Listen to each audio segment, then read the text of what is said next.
अच्छा बताओ, आज से 20, 25, 50, 100, 200, 400 साल पहले आप थे क्या?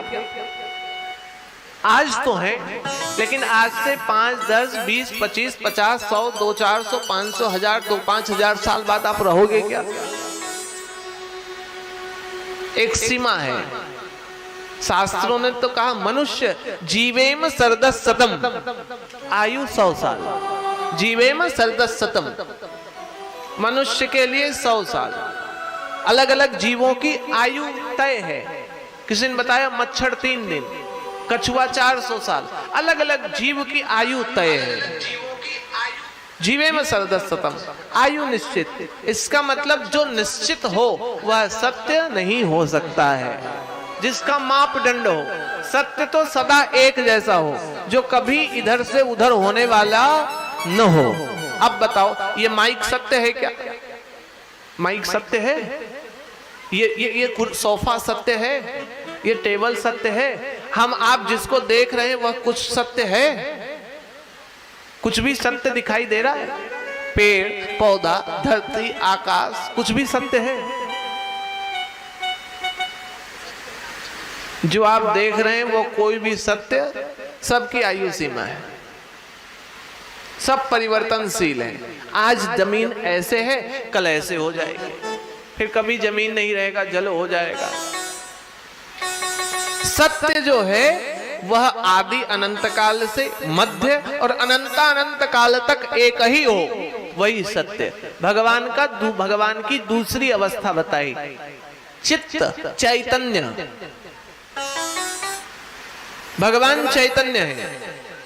चैतन्य का मतलब जो यहाँ भी है, यहाँ भी है, वहां भी है, घर में भी है, बाहर में भी है, नवादा में भी है, बोकारो भी है, धनबाद भी है, दिल्ली और भारत क्यों, पाकिस्तान भी, अफगानिस्तान भी, चीन भी, बांग्लादेश भी, श्रीलंका भी, अमेरिका भी, भूटान भी, अनेक देश, यूरोप कंट्री हो, एशिया कंट्री हो, कहीं भी हो, धरती आकाश और कहीं भी हो, एक जैसा एक समान हो, वो चैतन्य। वो चैतन्य। साइंस कहता है सब में गति है, सब में गति है। वो न्यूटन प्रोटॉन करके समझाते हैं, साइंस के विद्यार्थी बोलते हैं न्यूटन प्रोटॉन, सब में गति है। और हमारे साधु कहते हैं वही न्यूटन प्रोटॉन चैतन्य है जो सब में है, जो सब में, जीव सजीव चाहे निर्जीव, सब में गतिमान गति को उत्पन्न किया जा सकता है, सब में है। जैसे लकड़ी में अग्नि नहीं दिखाई देती लेकिन जलता है कि नहीं जलता है? आदमी में गुस्सा नहीं दिखता है लेकिन होता है कि नहीं होता है? इसी तरह भगवान दिखाई तो नहीं दे रहे लेकिन चैतन्य होने के कारण सब जगह एक समान है। इसलिए भगवान की दूसरी अवस्था चैतन्य। समझना मेरी बात को। प्रथम श्लोक जिसको समझ में आ जाए वो समझ लो बहुत बढ़िया, और जिसको ना समझ में आए समझो वो मेरे लिए बहुत बढ़िया काम कर रहा है। क्यों? फिर कभी बुलाओगे फिर सुनाएंगे। अब सब एक ही बार में समझ जाओगे तो दोबारा हमारा धंधा कैसे चलेगा? भगवान चैतन्य। और भगवान का तीसरा स्वरूप आनंद, आनंद है। अच्छा एक बात बताओ, बड़ी जोर की भूख लगी हो, बड़ी जोर की भूख, और किसी को रसगुल्ला बहुत प्रिय लगता हो, रसगुल्ला बड़ा आनंद देता, बहुत बहुत अच्छा लगता है रसगुल्ला खाने में, और भूख लगी और सामने 2 रसगुल्ले ला करके दे दिए जाएं, तो खा करके क्या बोलता है? आनंद आ गया, मजा आ गया। कहते कि नहीं कहते? खाना खाए, एक रसगुल्ला खाया, आनंद आ गया। किसी को घूमने में रुचि है और मन मुताबिक वह घूम लिया तो क्या कहते हैं अपने फ्रेंड सर्कल को? मजा आ गया, आनंद आ गया। किसी को खा करके आनंद, किसी को घूम करके आनंद, किसी को सो करके आनंद। सुबह से शाम तक सोते रहे, बोले आनंद आ गया, आज तो बहुत सोया, मजा आ गया। किसी किसी का ऐसा आनंद। अच्छा एक बात विचार करो, ये जो आपका आनंद है ये लंबे काल तक रह सकता है क्या?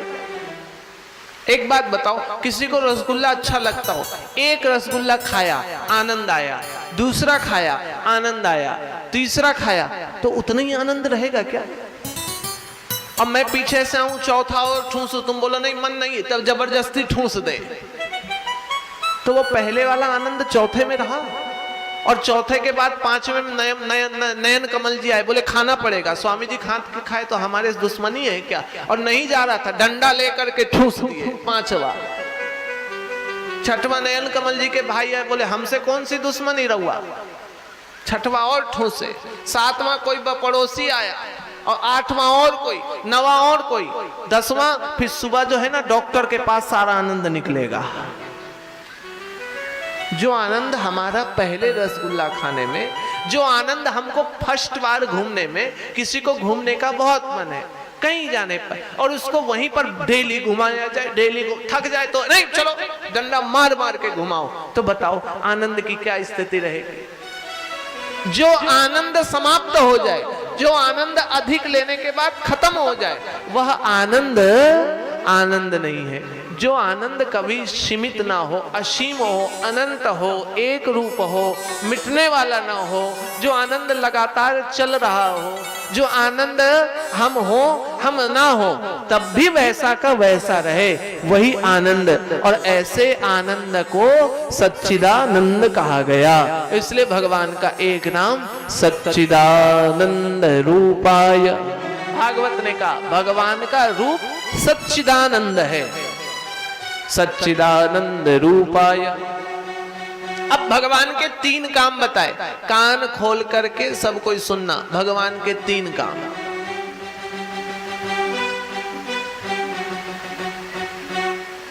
विश्व उत्पत्त्यादि हेतवे, भगवान का सबसे पहला काम सुनो, विश्व की उत्पत्ति करना, यह भगवान का सबसे पहला काम।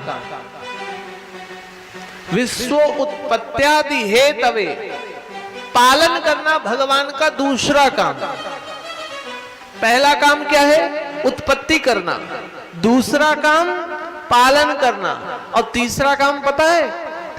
तापत्रय विनाशाय।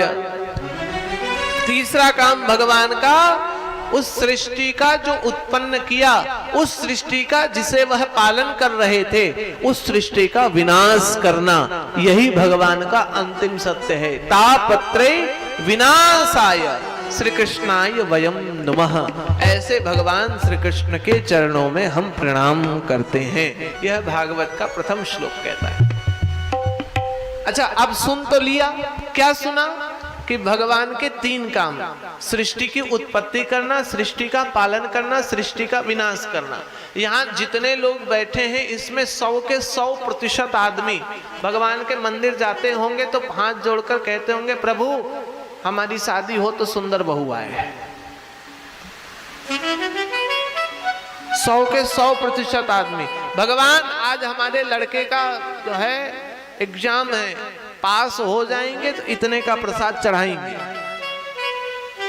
भगवान आज ये काम के लिए हम जा रहे हैं, ऐसा हो जाए, आपकी कृपा रहेगी तो हम ऐसा कर लेंगे।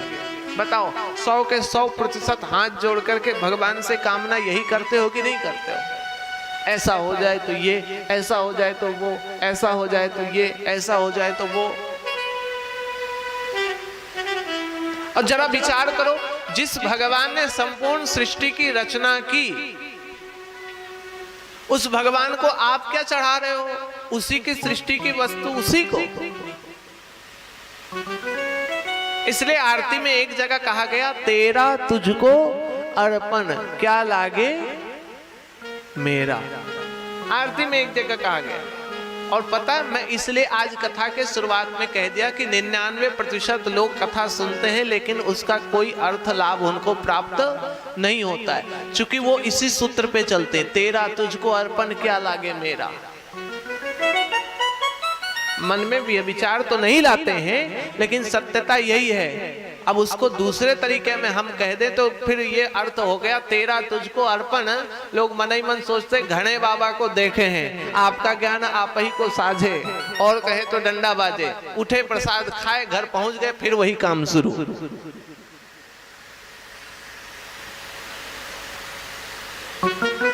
भगवान के मात्र 3 काम है और इन 3 काम के अलावा भगवान कोई चौथा काम नहीं करते।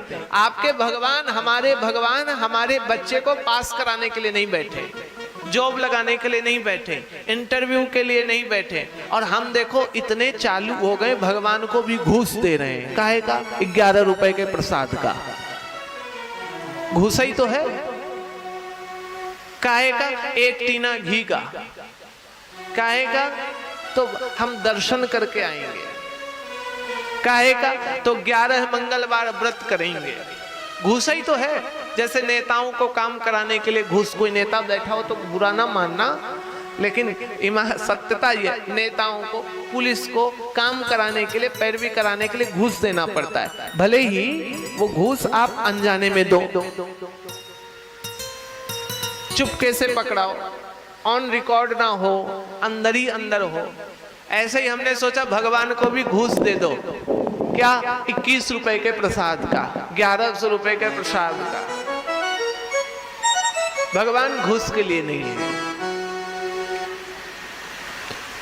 भगवान केवल इस सृष्टि के निर्माता, पालन करता और सृष्टि के विनाश करता है। यह सब जो हम कर रहे हैं, यह सब हमारे कर्म के प्रभाव से प्राप्त है। हमको, हमने जैसा कर्म किया वैसा फल हमको भोगना होगा।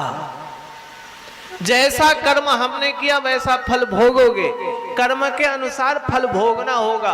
और कर्म के अनुसार यह विचार करो कि फल न भोगे तो आप समझना संभव ही नहीं है। त्रेता युग में भगवान ने एक वानर को तीर मारा, बाली को तीर मारा छिप करके। तो द्वापर युग में भगवान को देह छोड़ना पड़ा तो भगवान को भी तीर खानी पड़ी।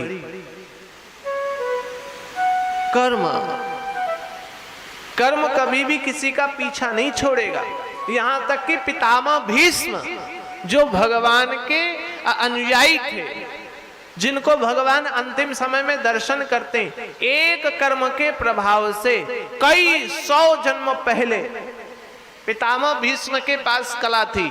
100 जन्म पीछे का वह स्मरण कर सकते थे। अंतिम में पितामह भीष्म ने कहा, प्रभु 100 जन्म तक का मुझे याद है कि 100 जन्म तक तो मैंने कोई पाप नहीं किया, लेकिन ऐसा कौन सा पाप था जिसके कारण मैं वाणों की सैया पर लेटा रहा। भगवान ने कहा 100 जन्म पहले आप कुमार थे और मार्ग से जा रहे थे, मार्ग में एक सर्प दिखा, आपको लगा कोई पैर से कुचल ना दे, तो विचार तो अच्छा था, इस विचार से आपने तीर उठाया, तीर उठा करके उस सर्प को फेंका उछाल कर और संयोग से वह कटीले झाड़ी पर जाकर के गिर गया। उसके शरीर पर कांटे चुभ गए, जिसके परिणाम स्वरूप अनजाने में किए गए पाप के भी स्वरूप पाप भोगना पड़ा पितामह भीष्म। पितामह भीष्म की बात छोड़िए, राम कथा करके आ रहा हूं। जिनके घर में भगवान का जन्म हुआ,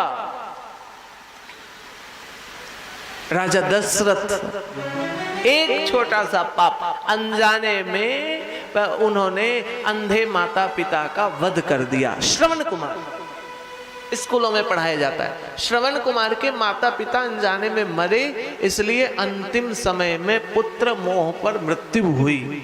छोटा सा पाप। इसलिए पाप कभी भी किसी का पीछा नहीं छोड़ेगा। पाप नहीं पीछा छोड़ता है, पाप पीछे नहीं छोड़ेगा। नैमिषारण्य क्षेत्र पर 88,000 ऋषियों को सूत जी महाराज कथा सुना रहे हैं कि इसी कारण से राजा परीक्षित को भी पाप नहीं छोड़ा। क्या किया राजा परीक्षित ने पाप? पता है?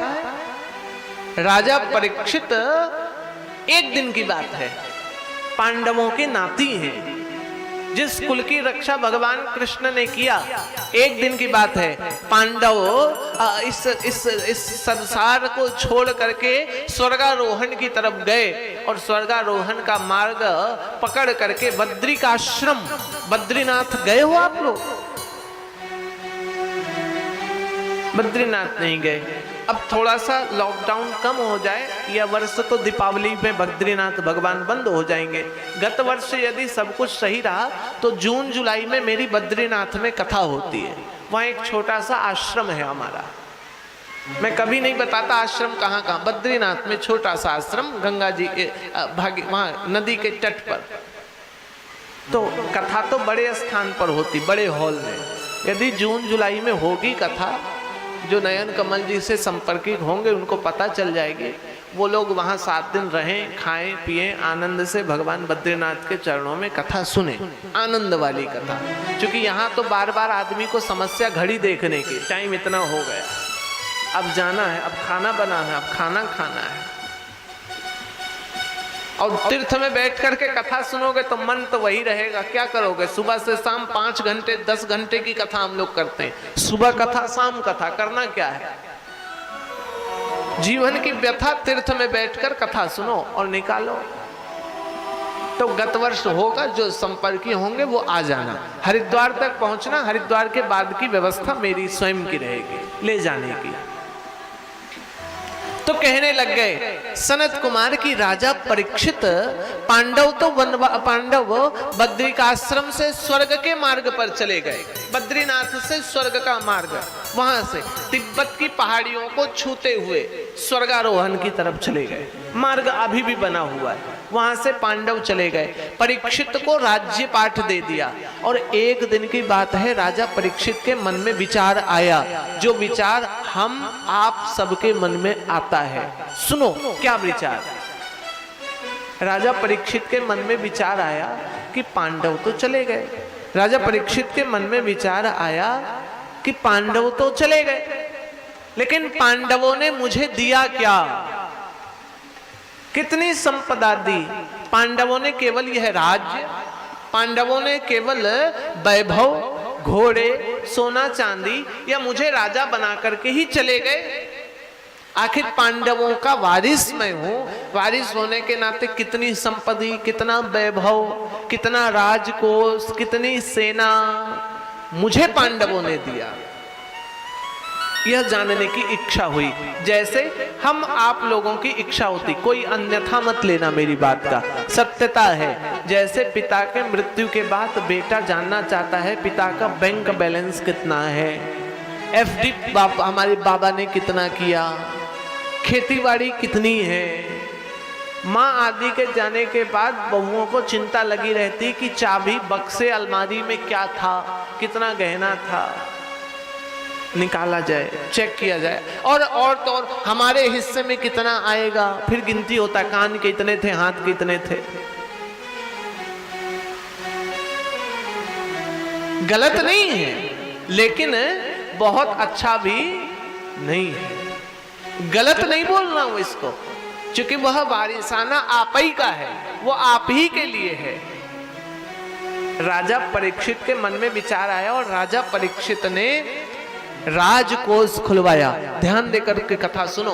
राजकोष खुलवाया। राजा परीक्षित ने देखा अथाह संपदा, अथाह वैभव, अथाह धन संपदा है उनके पास। और अथाह संपदा होने के बाद एक बक्से पर नजर गया, बक्सा को खुलवाया, उसमें सुंदर सा मुकुट था, बड़ा हीरे जवाहरात से जड़ा हुआ मुकुट। पता है किसका मुकुट था? वह जरासंध नाम का एक राक्षस था, पापी, दुराचारी, जो दूसरे राजाओं को बलपूर्वक बंदी बनाता था, कारागृह पर डालता था और उन राजा के मुकुट की मणि को निकालकर अपने मुकुट पर लगाता था कि देखो मैंने फलाने राजा को बंदी बना दिया, परास्त कर दिया। और जरासंध को भीमसेन ने मारा था। मारने के कारण उसका मुकुट भीमसेन ने राजकोष पर डाला था। राजा परीक्षित को लगा ये मुकुट बहुत सुंदर है और राजा परीक्षित ने वह मुकुट अपने माथे पर धारण कर लिया। जैसे आजकल की बहुएं सासू माँ के मरने के बाद सासू माँ की साड़ी पहनती और कहती अजी देखो मैं तुम्हारी माँ जैसी दिखती हूँ। पुत्र अपने बाबा पर बाबा के स्टाइल में फिर चल करके बोल के बताएगा देखो बाबा ऐसे थे। परीक्षित ने वह मुकुट धारण किया और मुकुट चूंकि पापी व्यक्ति का था इसलिए परीक्षित का मन अस्थिर हुआ। परीक्षित का मन डगमगाया और मन में क्या विचार आया? शिकार करने जाने का। आज तक राजा परीक्षित ने कभी शिकार नहीं किया। अकेले रथ पर सवार हुए, शिकार करने गए। एक वन में उन्होंने देखा एक राजा राजवेश में धारण किया, राजा राजवेश पहने हुआ है, हाथ पे कोड़ा है और कोड़े से एक गौ माता को मारे जा रहा है। एक बैल एक पैर पर, 3 पैर नहीं है, एक पग के बैल को वो मारे जा रहा है। राजा परीक्षित ने देखा, कहने लग गया पाप है हमारे राज्य में गौ हत्या, गायों का वध, गायों को मारना, गौ माता को सताना, वो भी जो शरीर से अपंग हो, आधे शरीर की हो, ये बहुत बड़ा पाप है। और राजा परीक्षित ने कहा सावधान, आप जो भी हैं मैं आपसे युद्ध करूंगा, आपका वध करूंगा। क्यों? ये पता है कौन बोल रहा है? ये राजा का संस्कार बोल रहा है। राजा ने तीर धनुष उठाया, कलयुग था वो, और जिस युग में हम हैं, कलयुग ने कहा हे राजन तुम कुछ नहीं कर सकते हो। क्यों? क्योंकि मेरा समय आ गया है, मेरे समय में तो यही गति होगी। राजा परीक्षित ने कहा मैं अपने तप बल, अपने बाहुबल, अपने विद्या बल और तो और मैं अपने प्रारब्ध से तुम्हारा वध कर सकता हूं। राजा परीक्षित ने तीर धनुष हाथ में लिया, अपना प्रारब्ध, बाहुबल, अपना तपबल को धारण करके कलयुग को मारने के लिए जैसे ही आगे बढ़े, कलयुग पैरों पर गिर गया। राजा परीक्षित के आज पहला दिन है कलयुग का।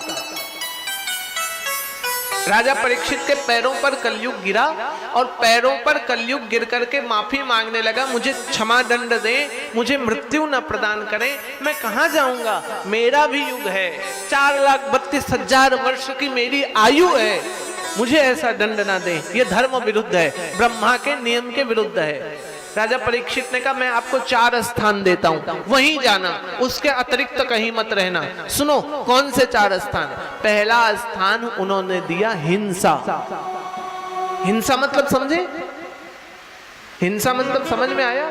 झगड़ा, मारपीट, लड़ना, दूसरे के प्रति अव्यवहार करना, ये कलयुग को राजा परीक्षित ने पहला स्थान दिया। अब बताओ यहाँ जितने लोग बैठे हैं कभी ना कभी झगड़ा किया है कि नहीं किया है? ईमानदारी से बताओ, किए हो कि नहीं किए हो? सास बहू का, ननद नंदोई का, देवरानी जेठानी का, अड़ोसी पड़ोसी का, पड़ोसी घड़ोसी का, ससुरे मायके का झगड़ा तो हुआ है। इसका मतलब आपके पास कलयुग आ गया है। राजा परीक्षित ने दूसरा स्थान दिया,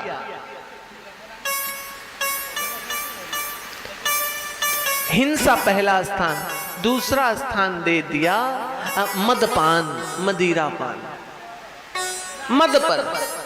कहने लगे जाओ कलयुग, तुम्हारा दूसरा स्थान मद पर रहेगा। राजा परीक्षित ने कहा मैं तुम्हें तीसरा स्थान देता हूं। क्या? आपको तीसरा स्थान पर स्त्री गमन का।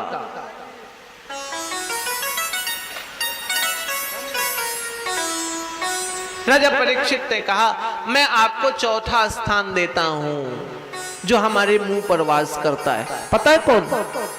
झूठ। राजा परीक्षित ने कहा आपको चौथा स्थान, आप झूठ पर वास करोगे। हम लोगों के मुंह पर वास करता है झूठ। फोन उठाया, फोन किया, कहाँ है जी सर? बस 2 मिनट में पहुंचे। 2 मिनट कितनी देर का होता है आप सब जानते हो। क्या कर रहे हैं? बस ऑफिस में बैठे, चाहे घर में सोते हो, घर में सो रहे हो, लेकिन ऑफिस में हमारे मुंह पर झूठ है।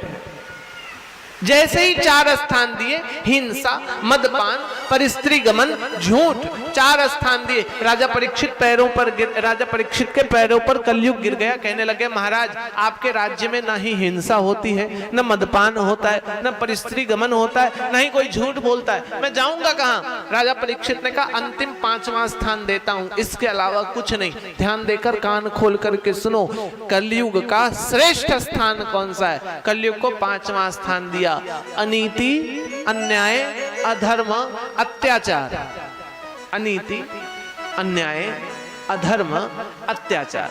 याद करो, अनीति, अन्याय, अधर्म, अत्याचार पूर्वक कमाए गए धन पर कलयुग तेरा वास होगा। अनीति, अधर्म, अत्याचार पूर्वक कमाए गए धन पर कलयुग तेरा वास होगा। राजा परीक्षित का जो मुकुट था वो जरासंध का था। अनीति, अधर्म, अत्याचार पूर्वक वह धन कमाया था। इस कारण से कलयुग वहीं से सीधे विलुप्त होकर राजा परीक्षित के मुकुट पर आकर विराजमान हो गया। राजा परीक्षित की मति फिरी, दूसरे अनीति, अधर्म, अत्याचार पूर्वक कमाए गए धन का मुकुट मस्तक पर धारण किया। प्यास लगी, आगे बढ़ा राजा परीक्षित। मार्ग पर एक कुटिया दिखी, श्रमिक ऋषि का आश्रम था। श्रमिक ऋषि के आश्रम पर राजा परीक्षित गए। ऋषिवर ध्यान लगाए हुए थे, नेत्र बंद किए हुए थे। प्यास लगी, आवाज दी, मैं इस राज्य का राजा परीक्षित, प्यास लगी है, पानी दीजिए। महात्मा समाधि पर थे, उठे नहीं। राजा को लगा ये महात्मा ढोंग कर रहा है मेरे सामने। मृत सर्प उठाया, महात्मा के गले पर डाल दिया। राजा परीक्षित ने देखा जब महात्मा फिर भी नहीं उठा तो राजा परीक्षित घर वापस आए। मुकुट उतार करके रखा तो लगा मैंने कोई बड़ा पाप कर दिया। और उनके पुत्र, शमिक के पुत्र का नाम श्रृंगी था। श्रृंगी ऋषि कौशिक नदी पर स्नान करने गए। भक्तों ने बताया आपके पिता का अपमान किया राजा परीक्षित ने। कौशिक नदी का जल उठाकर श्रृंगी ने श्राप दे दिया, जाओ राजा परीक्षित, मैं श्राप देता हूं, आज से 7वें दिन तुम्हारे प्राण चले जाएंगे, तुम्हारा यह शरीर तुमसे छूट जाएगा, तुम्हारी मृत्यु हो जाएगी। आज से 7वें दिन तुम्हारी मृत्यु। आपको पता है आप किस दिन मरोगे? किसी को पता है किस दिन मरोगे? कोई भी बताओ, किसी को पता है कौन कब मरेगा? लेकिन मैं सबकी मृत्यु जानता हूं, आप किस दिन मरोगे? सबकी, अपनी भी जानता हूं, आपकी जानता हूं, दुनिया में जितने लोग हैं सबकी जानता हूं। कहो तो अभी बता दो। और चैलेंज के साथ बोल रहा हूं, जिस दिन बताऊंगा उस दिन ना मरोगे तो हम नाम बदल देंगे अपना। बताएं? बताऊं? इसमें जितने लोग बैठे हैं, कोई सोमवार मरेगा, कोई मंगलवार मरेगा, कोई बुध मरेगा, कोई गुरु मरेगा, कोई शुक्र मरेगा, कोई शनि मरेगा, कोई रवि मरेगा। इन 7 बार के अलावा किसी दिन तुम मर जाओगे, हम नाम बदल लेंगे।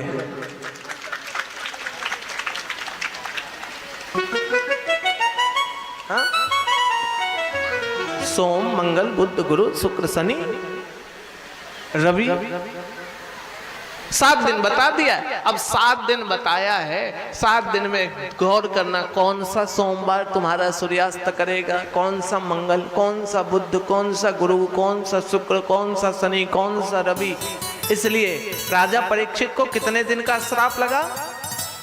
7 दिन। और आपको भी 7 ही दिन का श्राप है। आप भी परीक्षित हो, आपकी भी आयु 7 दिन तक सीमित है। इस अभिमान में मत रहना कि हम बहुत पैसे वाले हैं, बहुत धनाढ्य हैं, बहुत धन है हमारे पास। मैंने एक का नाम सुना, वो डांसर था, वो नाचता था, माइकल जैक्सन। मैंने उसके बारे में पढ़ा कि वो मरना नहीं चाहता था, न मरे इसके लिए बड़ा अध्ययन किया, मेडिकल साइंस को पढ़ा। मरने से क्या होता है, कैसे आदमी मरता है, तो सेल्स डेड हो जाते हैं, तो इंजेक्शन लेते रहा, खूब व्यवस्था किया, मैं ना मरूं, मैं ना मरूं, मैं ना मरूं। और पता 40, 42 या 48 साल में ही मर गए।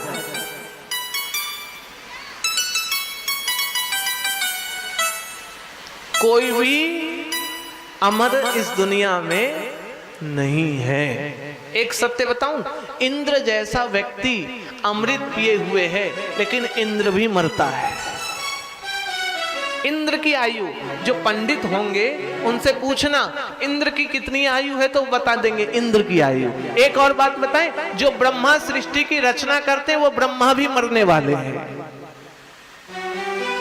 ब्रह्मा जी की आयु 100 साल, भगवान नारायण की आयु 100 साल, भगवान शिव की आयु 100 साल।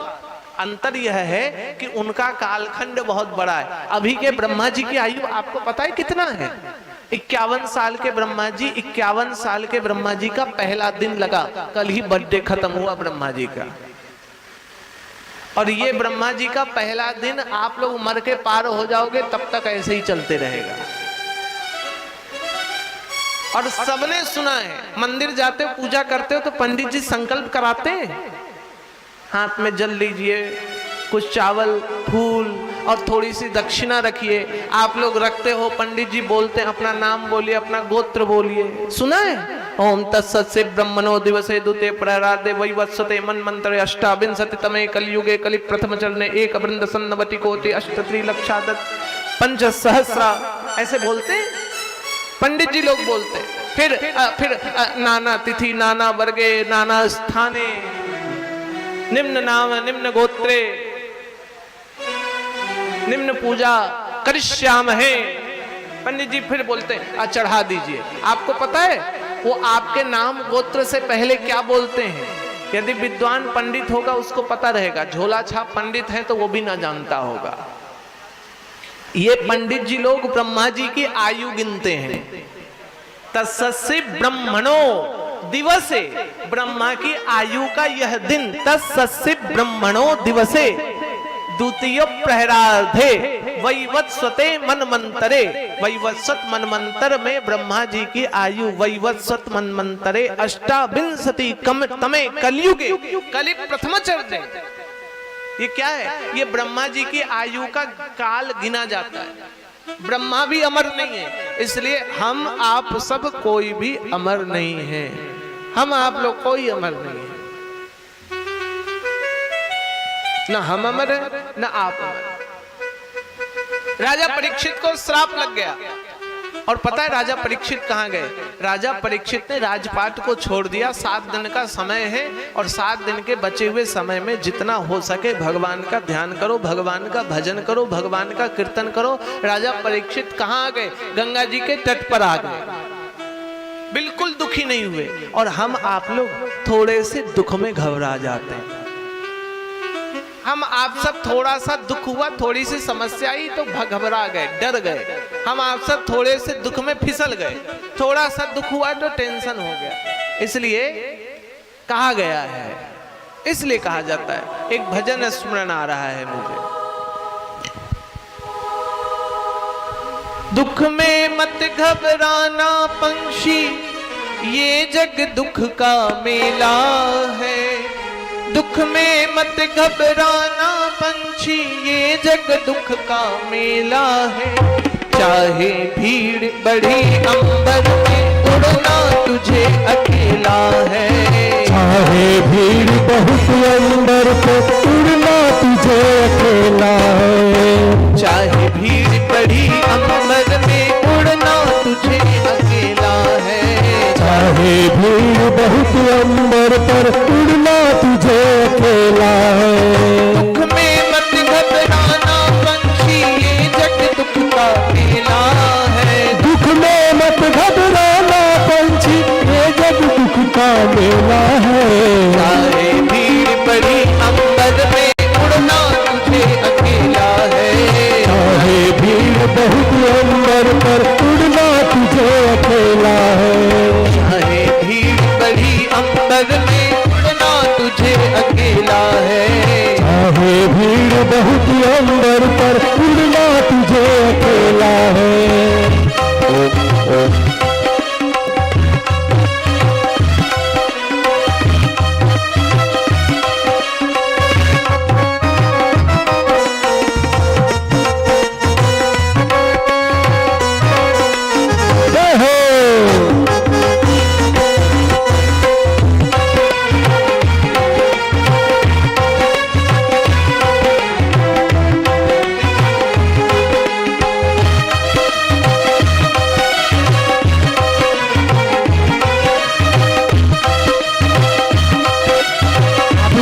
मीठे ताली से भजन का आनंद लीजिए।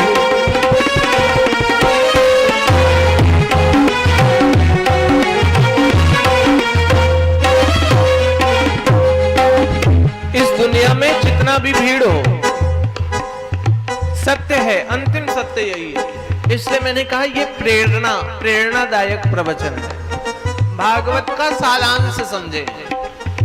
इस दुनिया में जितना भी भीड़ हो, जितनी भी संख्या हो, जितने लोग आपके हमारे साथ हैं, एक कटु सत्य बोल रहा हूं, ध्यान देकर सुनो।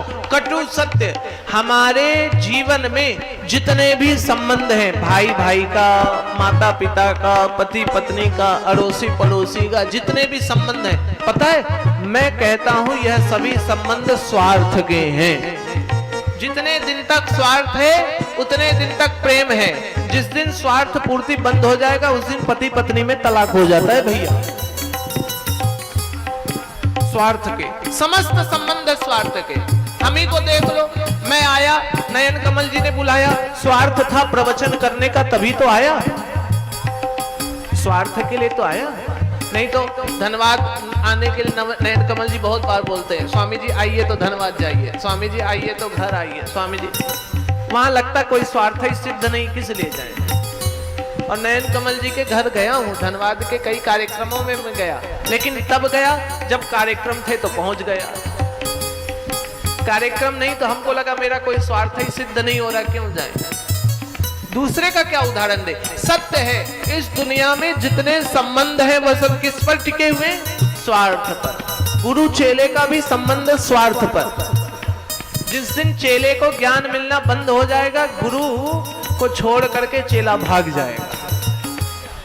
स्वार्थ के संबंध है पूरी दुनिया में।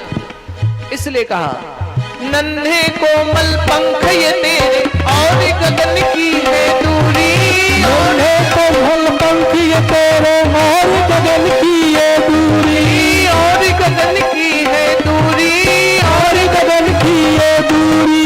नन्हे कोमल पंख ये तेरे और गगन की है दूरी, और गगन की है दूरी, और गगन की है दूरी, और गगन की है दूरी। बैठ गया तो कैसे होगी मन की अभिलाषा पूरी, मन की अभिलाषा पूरी, मन की अभिलाषा पूरी। उनका नाम अमर है जग में जिसने संकट झेला है, उनका नाम अमर है जग में जिसने संकट झेला है। चाहे भीड़ बहुत अंबर पर उड़ना तुझे अकेला है, चाहे भीड़ बहुत अंबर पर उड़ना तुझे अकेला है। दुख में मत घबराना पंछी ये जग दुख का मेला है, दुख में मत घबराना पंछी ये दुख बनता मेला है। चाहे भीड़ बड़ी अंबर पर उड़ना तुझे अकेला है, चाहे भीड़ बहुत ताली बजाते रहिए। उड़ना तुझे अकेला है।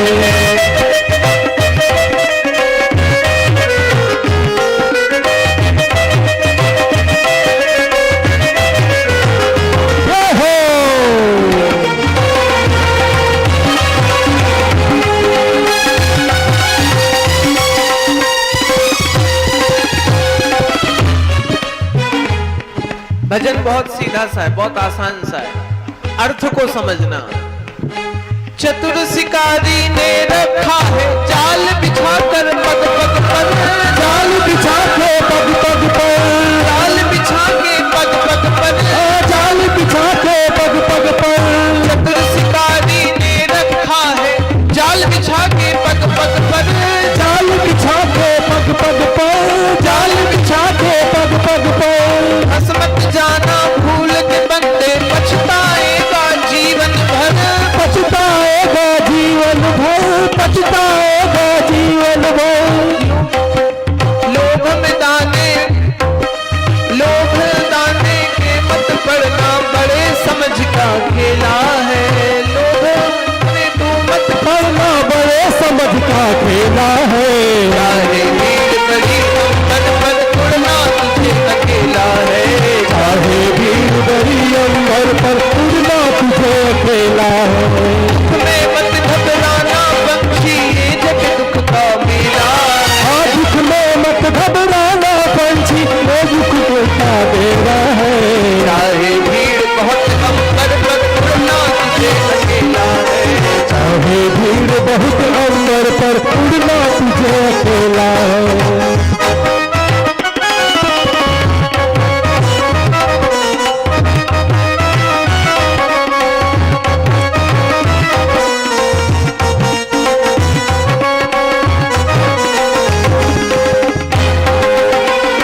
गुणगान कीजिए।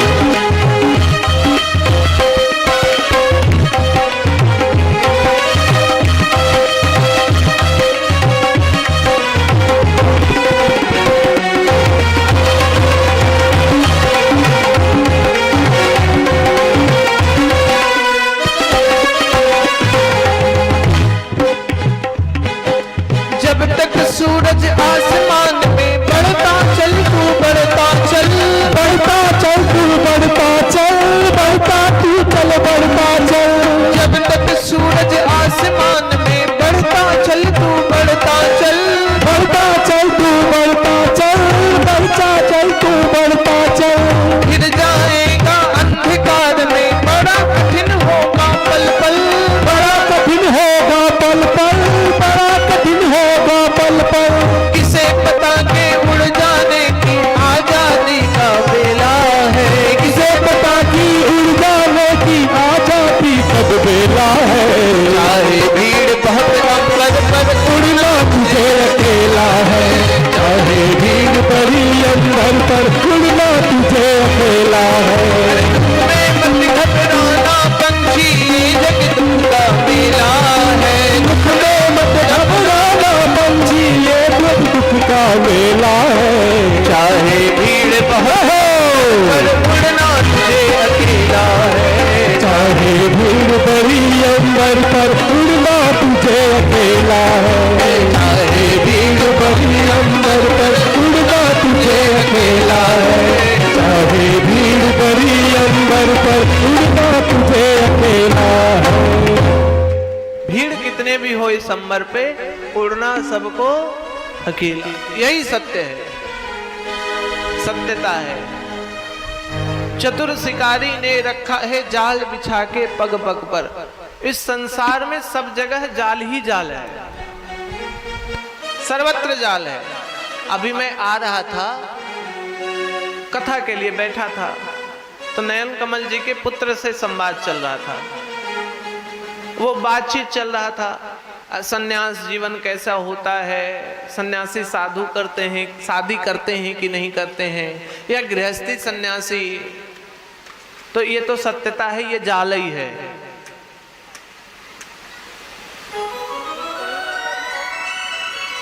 और हमसे ज्यादा हमको लगता है नयन कमल जी का पुत्र अब समझ रहा होगा। 2-3 साल तो हो गए शादी के, हो गए ना?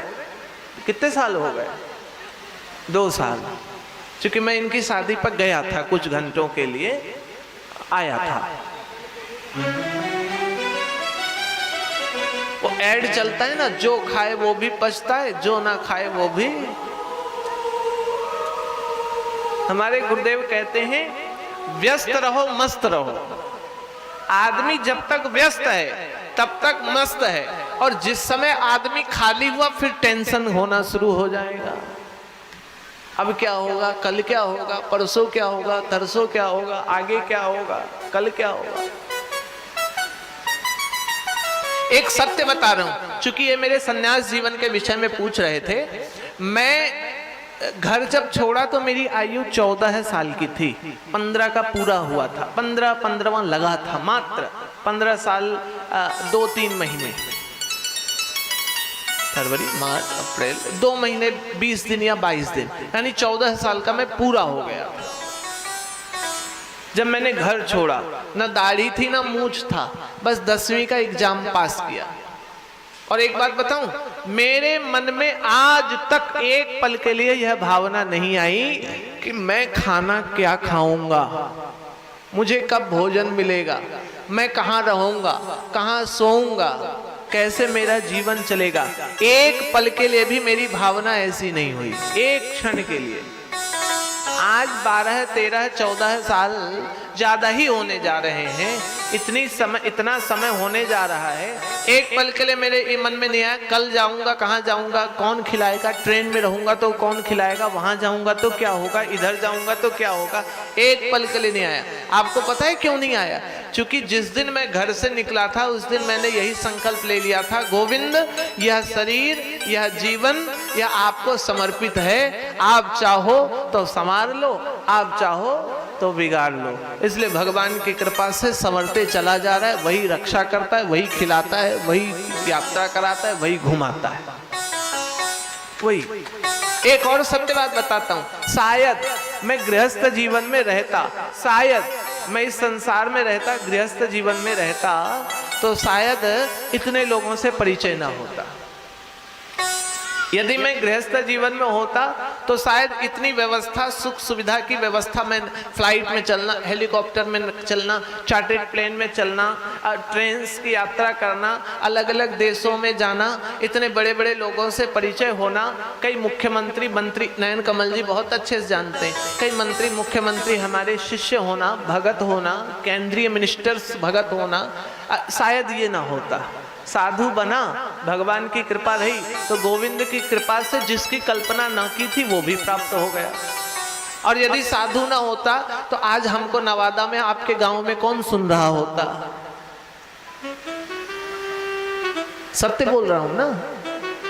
अभी ये प्रवचन का खंड है, प्रवचन के खंड में मैं जीन्स पैंट पहन के बढ़िया मेकअप लगा करके, वो एक चलता है, गाना गाते रहता, हरियाणा का है, ऐसे ऐसे करते रहता है, सिंह, क्या सिंह बोलते हैं उसको, वैसा स्टाइल बना करके बैठ जाता, तो कोई प्रवचन सुनता? हनी सिंह, हनी सिंह नाम नहीं, वो गाने, हनी प्रीत तो वो उन बाबा जेल में है, वो यो हनी सिंह। अभी मुझे बड़ा आश्चर्य हुआ, मुझे तो लगता है भारत के प्रधानमंत्री को बहुत बहुत धन्यवाद, जो भारत से टिकटॉक बंद हो गया। कल मैं काठमांडू एयरपोर्ट के लिए निकला तो मैंने 20 जगह देखा, कई बच्चियां रास्ते पर खड़ी हैं, एक देखा 3 बच्चियां मोबाइल सामने रखा, तीनों डांस कर रही। पहले मुझे लगा कौन सा शो चल रहा है, फिर ड्राइवर ने बोला महाराज टिकटॉक शूटिंग हो रही है, कोई गाड़ी ठोक करके चला जाए। पशुपतिनाथ मंदिर में गया, वहां देखा एक लड़का नाचे जा रहा है अपने स्टाइल में, लोग देखें तो पागल कहें। हाँ, ना म्यूजिक बजता ना कुछ बजता है, एक्टिंग किए जा रहे हैं। और ऐसे ही सत्य बता रहा हूं, कल ऐसे, ये सब प्रमाण है, ऐसे ही एक लड़की एक्टिंग कर रही थी, पीछे से बंदर आया, झपट्टा मारा, पर्स लेकर 9 2 11 हो गया। क्यों? सही बोल रहा हूं। अब बेचारी उसमें किसी देश विदेश से आई, उसमें पासपोर्ट, वीजा, पैसे सब बंदर, और ऐसी जगह लेके गया जहां वो जा ही नहीं सकती। वो एक एरिया है, जाल लगा हुआ, वहां बंदर पेड़ पर चढ़ा गया। अब चिल्लाओ, क्या करोगे? बनाओ टिकटॉक। इसलिए चतुर शिकारी ने रखा है जाल बिछाकर पग पग पर। संसार में सर्वत्र जाल है, संसार में सब जगह फंसने की बहुत व्यवस्था है, इधर फंसो उधर फंसो, जहां फंसो। फंस मत जाना भूल के बंदे, पछताएगा जीवन भर, जीवन भर पछतावा होगा। इसलिए पछतावा न हो, इसका ध्यान हो। राजा परीक्षित गए, राजा परीक्षित भगवान सुखदेव जी के चरणों पर बैठ गए, और सुखदेव भगवान के चरणों पर बैठ करके कहने लग गए, हे सुखदेव महाराज, कृपया करके बताइए, जिस मनुष्य की आयु 7 दिन निर्धारित हो उसको क्या करना चाहिए? भगवान सुखदेव जी ने कहा, एक ही काम करें, आप सब कुछ को त्याग दें। और सब कुछ त्याग करके राजा परीक्षित को कहने लग गए, जितासनो जीत श्वासो जीत संगो च जितेंद्रियः स्थूले भागवतो रूपे। जितासनो, आसन को जीतो। परीक्षित, आसन जीतो, जीत जाओ आसन को। अब जैसे देखो, आप हम हैं, बैठे हुए हैं, एक बार बैठ करके कितने आसन को चेंज किए होंगे? कोई ऐसे, कोई पैर मोड़ करके, कोई ऊपर, कोई नीचे, कोई खड़े होकर, और इतनी देर में कितने बार फोन का व्हाट्सएप, फेसबुक, इंस्टा अपडेट कर दिया होगा आप लोगों ने, वो सब मैं जानता हूं। आजकल का जमाना है, हाय हेलो सुपर सेलो कितना हो गया होगा, चैटिंग सेटिंग गेटिंग, कलयुग है। राजा परीक्षित को कहा सबसे पहले जितासनो। मैं इसलिए कह रहा हूं, भागवत के राजा परीक्षित को 7 दिन का समय था।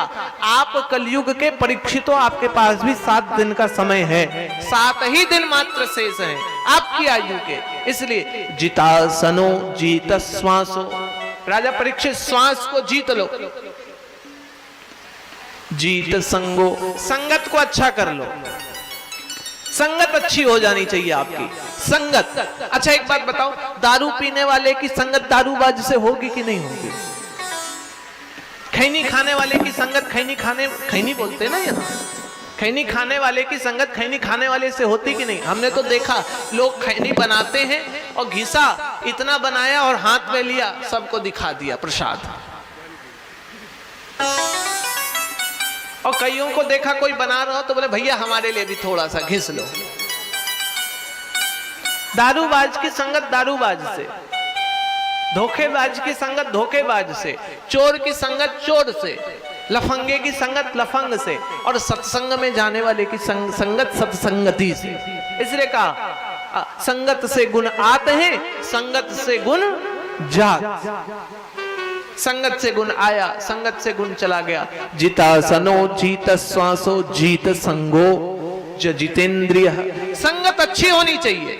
खराब संगत में जाने के कारण, घटिया संगत में जाने के कारण अच्छे व्यक्ति का भी प्रभाव कई बार समाप्त हो जाता है। मानो मेरे साथ 1-2 लोग खराब भी चले, लेकिन खराब चलने वाले लोग मानो कहीं गए तो जितना सम्मान मेरा होगा, मेरे कारण उनका भी सम्मान होगा कि नहीं होगा? और मानो मैं 10-20 घटिया आदमी के साथ, मैं उनके साथ घटिया स्थान पर चला जाऊं तो मेरा सम्मान घटियों का जैसा होता है वैसा होगा कि नहीं होगा? भले ही ज्ञानी हूं, अच्छा हूं, संगत का प्रभाव बहुत बड़ा पड़ता है। इसलिए कुसंगति से बचें, सत्संगति में चलें। मैंने रामचरितमानस का एक चौपाई कहा था, भगवान राम प्रात काल उठ के रघुनाथा, मात पिता गुरु नाम है माथा। ये अच्छी संगत है, ये संस्कार है, ये संगत। और आजकल की संगत पता है आपको क्या है? प्रात काल उठ के हम भ्राता, प्रात काल उठ के हम भ्राता, व्हाट्सएप फेसबुक न चलाएं तो दिन नहीं जाता। ये आजकल की संगत सत्य है। सुबह उठ करके कराग्रे वस्ते लक्ष्मी, कर मध्य सरस्वती, कर मूले च गोविंदा, प्रभाते कर दर्शनम, समुद्र वशने देवी, पर्वतस्थन मंडले विष्णु पत्नी नमस्तभ्यम पादस तस्वीर समस्त में। ये संस्कार थे। सुबह उठे तो धरती को प्रणाम करें, हे धरती मैया आपकी कृतज्ञता, जो हमारा घर, हमारा मकान, यह देह सब आपने धारण किया, धरती को प्रणाम। ना पहले उठते ही मोबाइल देखा, नेट का डाटा ऑन हुआ, फेसबुक ऑन हुआ, व्हाट्सएप ऑन हुआ, गुड मॉर्निंग सुप्रभातम। राजा परीक्षित बैठ गए। जितासनो जीत श्वासो जीत संगो च जितेंद्रिय। और कहने लग गए जितेंद्रिय, इंद्रियों को जीत करके भागवत का ही चिंतन करो, सारे विचार को त्याग दो। और राजा परीक्षित भगवान में मन लगाओ, भगवान में भक्ति लगाओ, भगवान में मन चिंतन लगा करके अब आप मन चिंतन बुद्धि विवेक सबको स्थिर करो और 7 दिन तक भागवत की कथा सुन करके अजय अमर नित्य अविनाशी बन जाओ। अजयी हो जाओ, नित्य हो जाओ, अविनाशी हो जाओ। आप लोग कितनी देर तक कथा प्रवचन सुनेंगे? कितने बजे तक सुनाए? हाँ 10 बजे तक ना। हाँ, क्योंकि मुझे समय का बैनर में 4 बजे का लिखा हुआ, 4 का, तो उस समय तो शुरू नहीं हुआ। जब लगे भागना है तो हमको कह देना, हम बंद हो जाएंगे। हाँ, आजकल के चेले, आजकल के भक्त बड़े जबरदस्त हैं। कोई किसी का सुनने वाला थोड़ी ना है। एक गुरु ने चेले को कहा, बेटा स्नान का जल ले आओ। चेला नहीं उठा। गुरुदेव ने थोड़ी देर बाद बोला, क्यों तुम गए नहीं? बोले गुरुदेव आपने ये तो बताया नहीं ठंडा लाऊं कि गर्म लाऊं। पूछने का कर्तव्य किसका है? गुरुदेव ने कहा गर्मी का मौसम है, ठंडा जल ले आओ, गर्म का क्या करेंगे? चेला इतना जो है तेज था, कलयुग का चेला, आप जैसे ही गांव का चेला, चेला इतना तेज फिर नहीं उठा। गुरुदेव थोड़ी देर बाद बोले क्यों चेला, अब क्यों नहीं गए? बोले गुरुदेव ये नहीं बताया नल का लाऊं कि तालाब का लाऊं कि नदी का लाऊं। गुरुदेव ने बोला स्नान करना, जल्दी नल सामने है, सामने का जल। चेला इतना तेज कलयुगी चेला तब नहीं उठा। गुरुदेव ने बोला अब क्या हुआ? कहने लगे बाल्टी में लाऊं कि टब में लाऊं? गुरुदेव ने कहा स्नान करना, बाल्टी में लाओ, टब में लाओ। चेला तब नहीं उठा। अब की गुरुदेव बोले क्या हुआ? तो बोले बाथरूम में लाऊं कि आंगन में लाऊं? गुरुदेव ने बोला तुम तो रहने दो, हम खुद ही नल के पास चले जाएंगे, खुद ही बाल्टी मग टब लेकर के चले जाएंगे, वहीं स्नान कर लेंगे। इसलिए कलयुग के चेले भी क्या कहते हैं, अब हमको गुरुदेव हम खुद ही मुक्त हो जाएंगे। एक बात बताऊं, बड़ी बात, एक बड़ी बात, हम लोग ग्रंथ पढ़ते हैं, हा? उसको बोलते हैं पुस्तक। पुस्तक बोलते हैं ना, किताब को क्या बोलते हैं? पुस्तक। किताब को क्या बोलते हैं? पुस्तक। पुस मतलब क्या होता है? इंग्लिश का शब्द है। पुस मतलब धक्का देना। पुस मतलब धक्का। ध्यान देना, यह पुस्तक जो है यह केवल धक्का देती है। भागवत की पुस्तक पढ़ लो, राम कथा पढ़ लो, भागवत पढ़ लो, अन्य ग्रंथ पढ़ लो, इनका नाम पुस्तक है। पुस्तक केवल धक्का देगी, ये पुस्तक उस तक नहीं पहुंचा सकती है। पुस मतलब धक्का देना। अब धक्का जितनी दूर तेज का होगा उतना आगे बढ़ जाओगे, लेकिन गति नियम के अनुसार, मैं भूल गया आइंस्टाइन था या किसने गति का सिद्धांत दिया, अब नहीं ध्यान है, क्योंकि जब पढ़ता था तब ध्यान था। गति नियम के अनुसार मुझे इतना पता है, वेग चलने के कारण चूंकि वो वेग आगे बढ़ा, नीचे वाले गति ने रोका, तो वो धीरे धीरे जाकर रुक जाता है साइंस के अनुसार। तो पुस्तक जो है, पुस्तक का धक्का लगा लेकिन उस तक नहीं पहुंचे। ये पुस्तक का धक्का उस तक पहुंचाने के लिए गुरु ही माध्यम है। इसलिए राजा परीक्षित गुरुदेव की शरण में आ गए, गुरुदेव की चरणों पर राजा परीक्षित। और राजा परीक्षित आए, राजा परीक्षित हाथ जोड़ करके जब पूछने लगे, तो राजा परीक्षित को कहने लगे भगवान श्री सुखदेव जी महाराज कि भगवान भक्त के हृदय में विराजमान है। देखो 7 दिन की कथा मैं 2 घंटे में तो नहीं कर सकता, लेकिन सारांश जरूर बताऊंगा, महत्व। राजा परीक्षित को कहने लगे, राजा परीक्षित भगवान भक्त के हृदय में विद्यमान है। और भक्त कैसा होना चाहिए? भक्त ऐसा होना चाहिए जो भगवान के प्रति पूर्ण विश्वास रखता हो, भगवान के प्रति अटल विश्वास, अनंत विश्वास। जिस भक्त के भगवान के प्रति विश्वास में कभी डगमगाता न हो, हिलता डुलता न हो, इधर उधर न जाता हो, जिस पर विश्वास अजय है, जिस पर आपको विश्वास है, हाँ ये ऐसा ही होगा, इसके अलावा नहीं होगा। अच्छा एक बात बताओ, भगवान पर विश्वास आप लोगों को है? किसको किसको नहीं है? हाथ उठाओ तो, जिसको विश्वास नहीं है।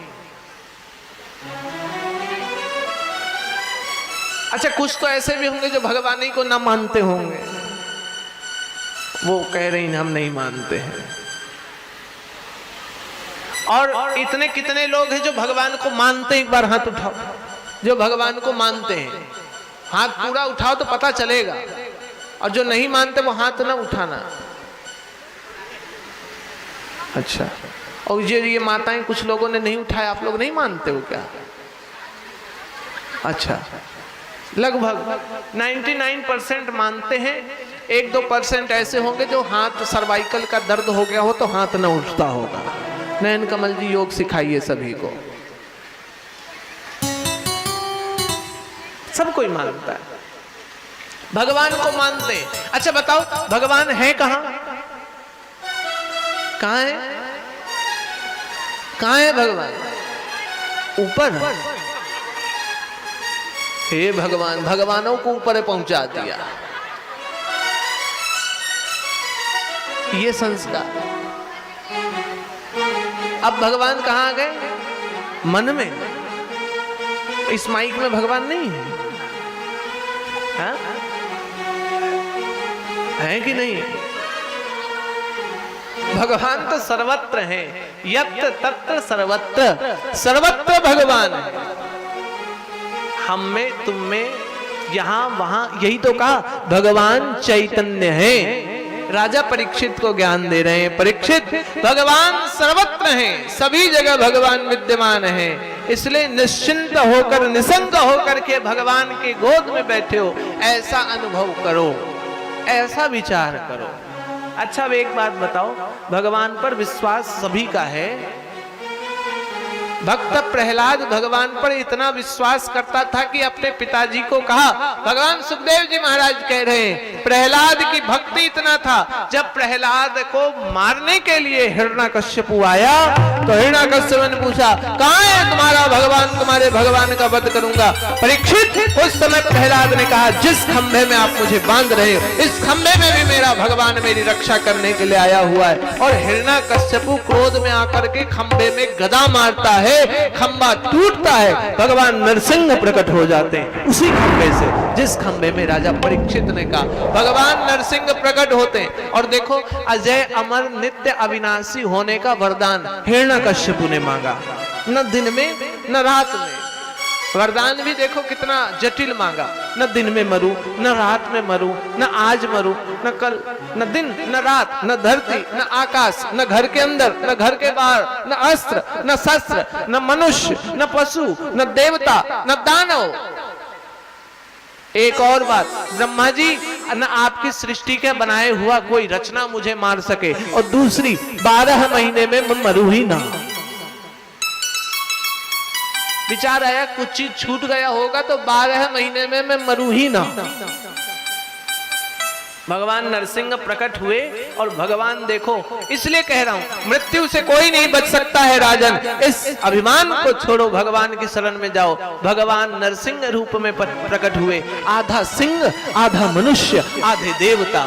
और भगवान न अस्त्र से मारे न शस्त्र से मारे, किससे मारा? नाखून से मार दिया। न दिन में मारे न रात में मारे, कब मारे? संध्या के काल में मार दिया। न धरती पर मारा न आकाश पर मारा, कहां मारे? अपनी जंघाओं पर लिटाकर मार दिया। ब्रह्मा की बनाई गई सृष्टि की रचना में भगवान नारायण नहीं। और एक बात, भगवान ब्रह्मा की गिनती में 12 महीने हैं, भगवान नारायण ने 13वां महीना बना दिया। वह 13वां महीना पुरुषोत्तम मास, अधिक मास, मल मास के रूप में हम जिसे जानते हैं, भगवान नारायण ने उस महीने को बनाया, और उस महीने को बना करके हिरण्यकश्यप का वध कर डाला। अटल है। इसलिए कहा भी जाता है, मारने वाला है भगवान, बचाने वाला है भगवान। मारने वाला है भगवान, बचाने वाला है भगवान। मारने वाला है भगवान, बचाने वाला है भगवान। मारने वाला है भगवान, बचाने वाला है भगवान। मारने वाला है भगवान, बचाने वाला है भगवान। मारने वाला है भगवान, बचाने वाला है भगवान। बाल नवाता होता उसका, बाल नवाता होता उसका, रक्षक दया निधान। मारने वाला है भगवान, बचाने वाला है भगवान। मारने वाला है भगवान, बचाने वाला है भगवान।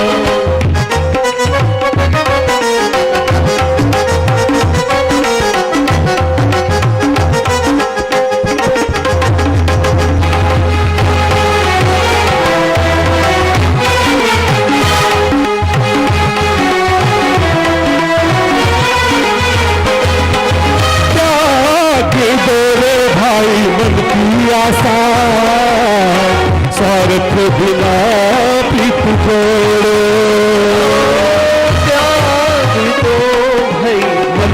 आशा स्वार्थ बिना प्रीत जोड़ो।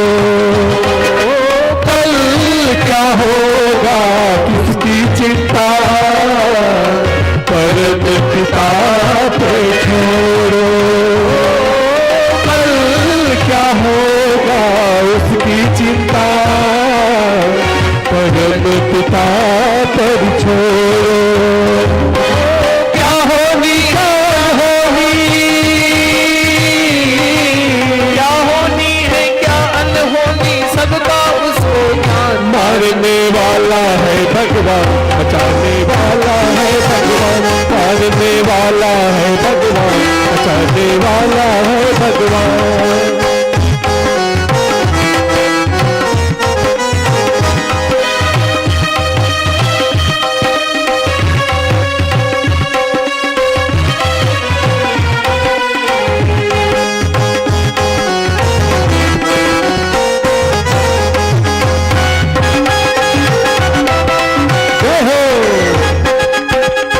थल अग्न आकाश पवन पर केवल उसकी सत्ता।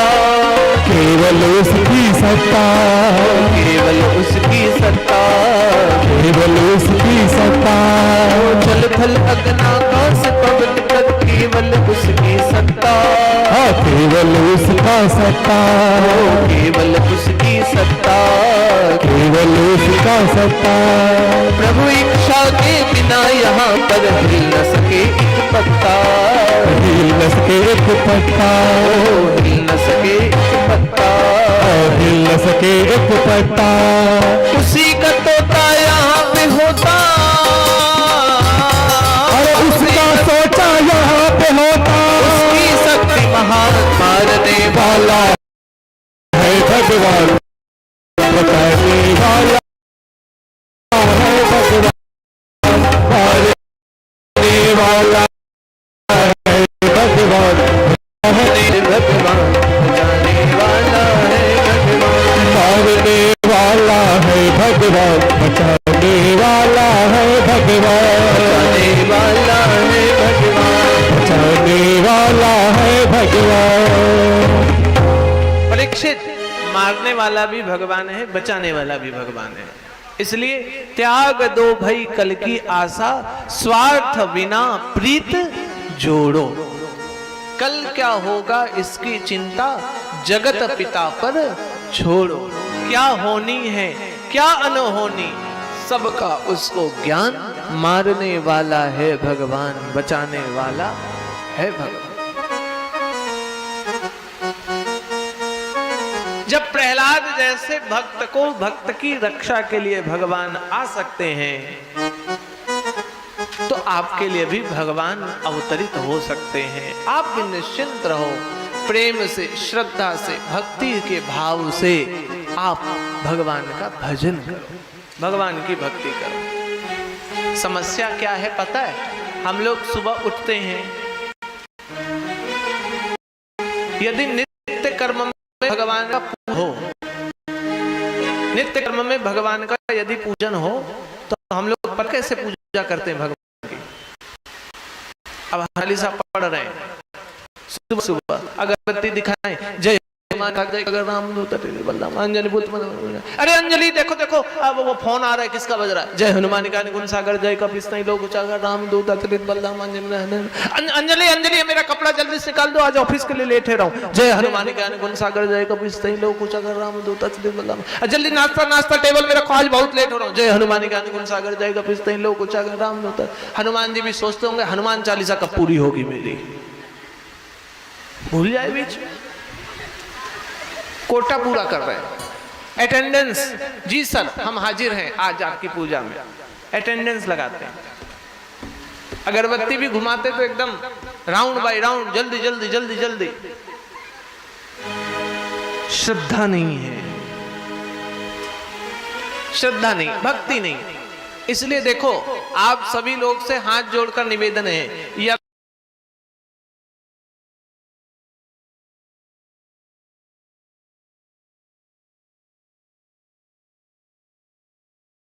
कर रहे हो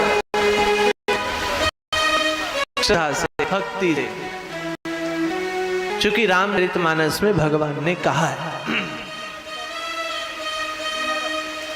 निर्मल मन जन सो मोहि पावा, निर्मल मन जन सो मोहि पावा, निर्मल मन जन सो मोहि पावा, निर्मल मन जन सो मोहि पावा, मोहि कपट छल छिद्र न भावा, मोह कपल छल छिद्र न भावा, मोहि कपट छल छिद्र न भावा, मोह कपट छल छिद्र न भावा, निर्मल मन जन सो मोहि पावा, निर्मल मन जन सो मोहि पावा, निर्मल मन जन सो मोहि पावा, निर्मल मन जन सो मोहि पावा, मोहि कपट छल छिद्र न भावा, मोह कपट छल छिद्र न भावा, हरि व्यापक सर्वत्र समाना, हरि व्यापक सर्वत्र समाना, प्रेमत प्रकट होहि मैं जाना, प्रेमत प्रकट होहि न जाना, हरि व्यापक सर्वत्र समाना, हरि सर्वत्र समाना, प्रेमत प्रकट होहि मैं जाना, प्रेम से प्रकट होहि न जाना। तुलसीदास जी ने लिखा और राजा परीक्षित को भगवान सुखदेव जी कह रहे हैं, निर्मल मन जन सो मोहि पावा। परीक्षित, भगवान आपको प्राप्त होंगे निसंदेह, लेकिन कैसे प्राप्त होंगे? जब आपका मन निर्मल होगा, मन पवित्र रहेगा, पवित्र रहे। ध्यान दो, मन की पवित्रता जरूरी है। मन पवित्र, मन अच्छा हो, मन श्रेष्ठ हो। निर्मल मन जन सो मोहि पावा। मोहि, भगवान कहते मुझे कपट छल छिद्र न भावा। मुझे कपटी आदमी, छलिया, छलने वाला आदमी, मोहि कपट छल छिद्र न भावा, मुझे ऐसा आदमी बिल्कुल पसंद नहीं है जो कपटी हो, छलिया हो, छल करने वाला हो। मोहि कपट छल छिद्र न भावा, निर्मल मन जन सो मोहि पावा। राजा परीक्षित ने कहा भगवान कहाँ है? राजा परीक्षित को कहने लगे भगवान सुखदेव जी महाराज, हरि व्यापक सर्वत्र समाना। भगवान सर्वत्र हैं। परीक्षित ने कहा लेकिन दिखाई नहीं देते हैं, क्यों? तो कहने लग गए हरि व्यापक सर्वत्र समाना, प्रेम ते प्रकट। भगवान केवल प्रेम से ही प्रकट होते हैं, अन्यथा भगवान प्रकट नहीं होने वाले। प्रेम ते प्रकट हो ही में जाना। भगवान प्रेम से प्रकट है, प्रेम है तो भगवान है। और एक बात देखो, सत्यता, यह दुनिया केवल प्रेम की प्यारी है। करो, सब बात करेंगे। जगत से प्रेम करो, जीव से प्रेम करो, शब से प्रेम करो। प्रेम के ही आश्रय में हमारा नयन कमल जी से कोई बिजनेस पार्टनरशिप है क्या? कुछ नहीं, केवल प्रेम ही तो है। प्रेम, प्रेम के कारण हम आ गए, प्रेम के कारण संवाद है, प्रेम के कारण परिचय है, प्रेम के कारण आप लोग आ गए, और प्रेम के कारण ही तो बैठे हैं। नहीं तो आजकल टाइम किसके पास है? समय नहीं है। भगवान सर्वत्र हैं, प्रेम से प्रकट। भगवान प्रेम से उत्पन्न होते हैं, भगवान प्रेम से आ जाते हैं, प्रेम के वश में है भगवान। प्रेम से बुलाया तो भगवान आए। समस्या जानते हो क्या हो?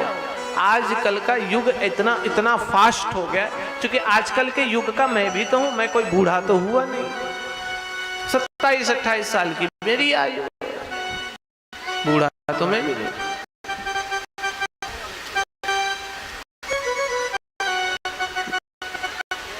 हम भी बूढ़े। अब आजकल का जो युग है, आजकल का युग इतना एडवांस युग हो गया, किसी को कितना प्रवचन करो लेना देना कुछ नहीं। हाँ, सामने वालों के लिए बोल रहे हैं, चाय पीने वाले लोगों को। आजकल का युग सुनने वाला कुछ नहीं, सब समझते हम ही बुद्धिमान, हम ही बुद्धिमान। ध्यान देकर सुनो, एक कहानी आपके लिए बता रहे हैं। कुछ चीजें अनुभव से प्राप्त होती हैं, नॉलेज से नहीं। हो सकता है मैं केवल 10वीं पास हूं, आप ज्यादा पढ़े लिखे होंगे, लेकिन कुछ चीजों में आपसे ज्यादा नॉलेज हमको होगा, कुछ चीजों में मेरे से ज्यादा नॉलेज आपको होगा। सीधी सी बात है। आज मुझे, मेरा आश्रम एक वृंदावन में बन रहा है, मैं जानता हूं नक्शा कैसे बनाते हैं, पिलर्स कितने दूर में होने चाहिए, टाई बीम्स कैसे होने चाहिए, पार्किंग कैसे निकलेगा, घर दीवार धस के नहीं गिरे नहीं, उसके लिए क्या सुविधा होती, मैं जानता हूं। लेकिन फिर भी मैंने इंजीनियर को बोला, सर ऐसे ऐसे ऐसे ऐसे बनाना है, ये नक्शा मुझे ऐसा बना दीजिए, ये डिजाइन ऐसे, पार्किंग इस तरफ से गेट, आप एक मॉडल स्ट्रक्चर खड़ा कर दीजिए। और इंजीनियर ने 2 बार नक्शा भेजा, दोनों बार फेल हो गया मेरे हाथ से। यहाँ गलती है, ये गलत है, ये गलत है, ये गलत है। आज फिर मैंने कहा कल बात करेंगे। नॉलेज नहीं है, अनुभव बहुत, डिग्री है मेरे पास, मैं कोई MBBS नहीं हूँ, मैंने कोई जो है पढ़ाई ज्यादा नहीं की, लेकिन अनुभव। एक बार ऐसे ही एक ट्रेन में एक बूढ़ा आदमी जा रहा था, ध्यान दो, क्योंकि हमको पता कहानी आप बहुत गौर से सुनोगे, कथवा कोई नहीं सुनता है, चुटकुला सब कोई सुनता है। एक बार एक बूढ़ा आदमी ट्रेन में जा रहा था, और बूढ़ा आदमी जब ट्रेन में जा रहा था तो हम आप जैसे कुछ 10-20 जवान लड़के चढ़ गए ट्रेन में। कौन चढ़े? 10-20 जवान लड़के। कौन चढ़े? बोलो, सब कोई बोलो एक बार, कौन चढ़ा? लड़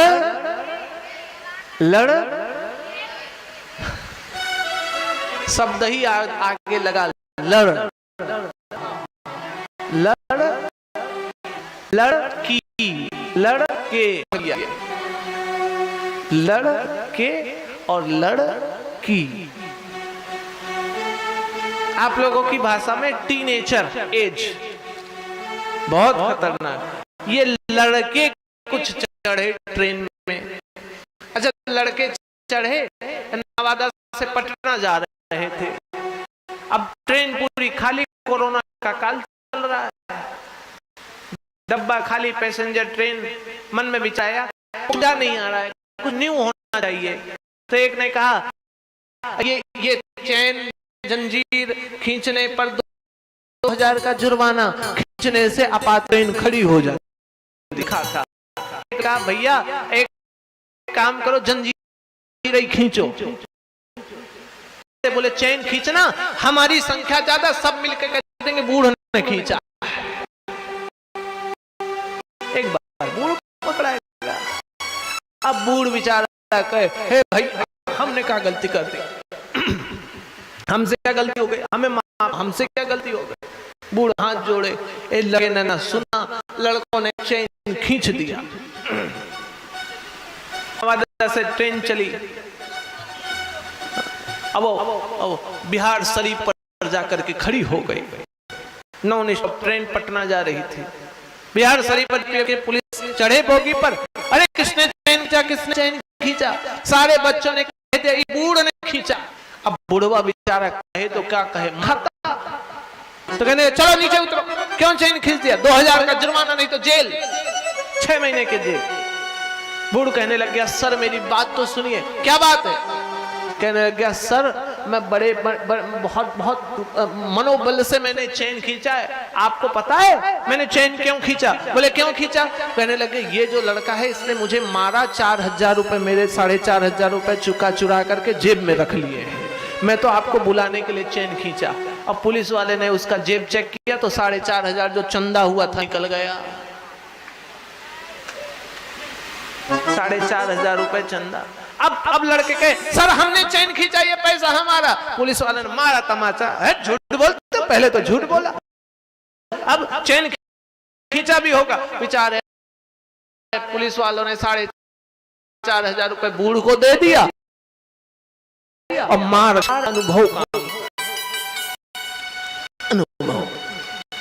अनुभव की भी आवश्यकता है। राजा परीक्षित आज हाथ जोड़ के बैठे, परीक्षित भगवान सुखदेव के सामने प्रवचन सुन रहे हैं और भगवान सुखदेव कहते हैं परीक्षित भक्ति से भगवान प्राप्त होंगे, प्रेम से भगवान प्राप्त होंगे। अजामिल की कथा सुनाने लग गए, कहने लग गए एक था अजामिल, अजामिल नाम का राजा। अजामिल ब्राह्मण था और ब्राह्मण होने के बावजूद भी अजामिल एक बार वन में जंगल में यात्रा करने गया फूल आदि लेने के लिए। जंगल में किसी वैश्या को परपुरुष के साथ कुसंग करते देखा, अजामिल का मन स्थिर हो गया, हम भी ऐसा करें। वैश्या के साथ विवाह कर लिया। यद्यपि उसकी पत्नी थी, पत्नी को घर से मार करके खेत दिया, निकाल दिया और वैश्या के साथ इतना लगा अजामिल कि पूजा पाठ संस्कार आदि सब नष्ट हो गए। वैश्यावृत्ति करने लग गया, वैश्या में ही मन, दूसरे को मार करके धन कमाता है। और मैं वैश्या होने के कारण कोई ब्राह्मण संत भिक्षा मांगने नहीं आते, पहली बार आए हैं संत। अजामिल की पत्नी कहने लगी महात्मा मैं भिक्षा तो देना चाहती हूँ, लेकिन मेरा शरीर, मैं जिस जाति धर्म और जिस व्यवस्था में हूँ उसके अनुकूल मैं आपको धन दान नहीं दे सकती, मैं आपको भोजन नहीं करा सकती। महात्मा ने कहा कोई बात नहीं, तुम वैश्या हो मैं जानता हूँ, आप एक काम करो घर का सूखा प्रसाद निकाल दो, मैं घर के दरवाजे भोजन बना करके आपके नाम से खा के चला जाऊँ। तब तक अजामिल आया। अजामिल ने देखा साधु महात्मा मेरे घर का अनाज खा रहे हैं। आया जोर से गुस्सा करते हुए, हे महात्मा कहां से आए, तुम्हें पता मैं कौन हूँ, डाकू। जैसे आवाज लगाई अंदर से अजामिल की पत्नी निकली, क्या हुआ, क्यों चिल्ला रहे हो। अजामिल ने देखा भैया पत्नी निकल गई तो भीगी बिल्ली बन गया, बिल्ली बन गया, शांत हो गया। अब क्या करें, पत्नियों के सामने पत्नियों की चलती नहीं है, कितना बड़ा शेर हो। एक बार एक शेर के शादी में चूहा नाच रहा था, शेर की शादी में चूहा, और शेर के आगे नाचे, फुदुक फुदुक के नाचे। शेर ने कहा ए चूहा तुमको शर्म नहीं आता, डर नहीं है तुमको, तुम मेरे सामने नाच रहे, मुझे भूख लगी तो एक झटके में तुम्हें खा जाऊंगा। चूहे ने कहा भैया ठीक से देखो हम तुम्हारी जाति के हैं। कहने लगे मेरी जाति के, तुम तो चूहा हो। कहने लगे मेरी जब शादी नहीं हुई थी तब हम शेर थे, शादी हो गई तो हम भी चूहे ही बन गए हैं, चिंता ना करो कुछ घंटे में तुम्हारी यही हाल होगा। आज ये हंसने के लिए कह रहा हूं, यद्यपि पत्नी संस्कारी हो तो अच्छा होता है। अजामिल डरता है, संतों ने कहा ये पत्नी से डरता है इसलिए अपना काम हो सकता है। भोजन प्रसाद पाया, संतों ने सोचा हम पाप के भोजन कर रहे हैं, इसका जीवन मार की चले, कुछ व्यवस्था नहीं। और अजामिल के घर में जब संत जाने लग गए तो कहने लगे देखो हमारा धर्म है, हम भोजन करते हैं तो बिना दक्षिणा लिए नहीं जाते, इसलिए दक्षिणा दो, बिना दक्षिणा के हम नहीं जाएंगे, बगैर दक्षिणा के संत को भोजन कराने का प्रसाद नहीं है, इसलिए दक्षिणा दीजिए। कहने लगे प्रभु हम दक्षिणा तो दे नहीं सकते, हम डाकू हैं। अजामिल की पत्नी को कहने लगे पत्नी सुनो, अजामिल की धर्म पत्नी, हमें कोई धन नहीं चाहिए, ऐश्वर्य नहीं चाहिए, अन्न नहीं चाहिए, कुछ भूमि नहीं चाहिए, हमें एक ही चीज का दान दे दो, तुम्हारा जो गर्भ है इस गर्भ का जो बालक होगा उस बालक का नाम नारायण रखना, ये संकल्प दे दो। संकल्प दे दिया पत्नी ने, बालक हुआ, बालक का नाम क्या रख दिया, नारायण। पापी अजामिल, पत्नी वैश्या, छोटे पुत्र का नाम नारायण। समय बीता और समय बीतते बीतते वह दिन आ गया जिस दिन की ना हमने तैयारी की ना आपने तैयारी की। कौन सा दिन, कौन सा दिन? जिसकी तैयारी ना हमारी है ना आपकी है, जिसकी तैयारी ना हम करते हैं ना आप करते हैं।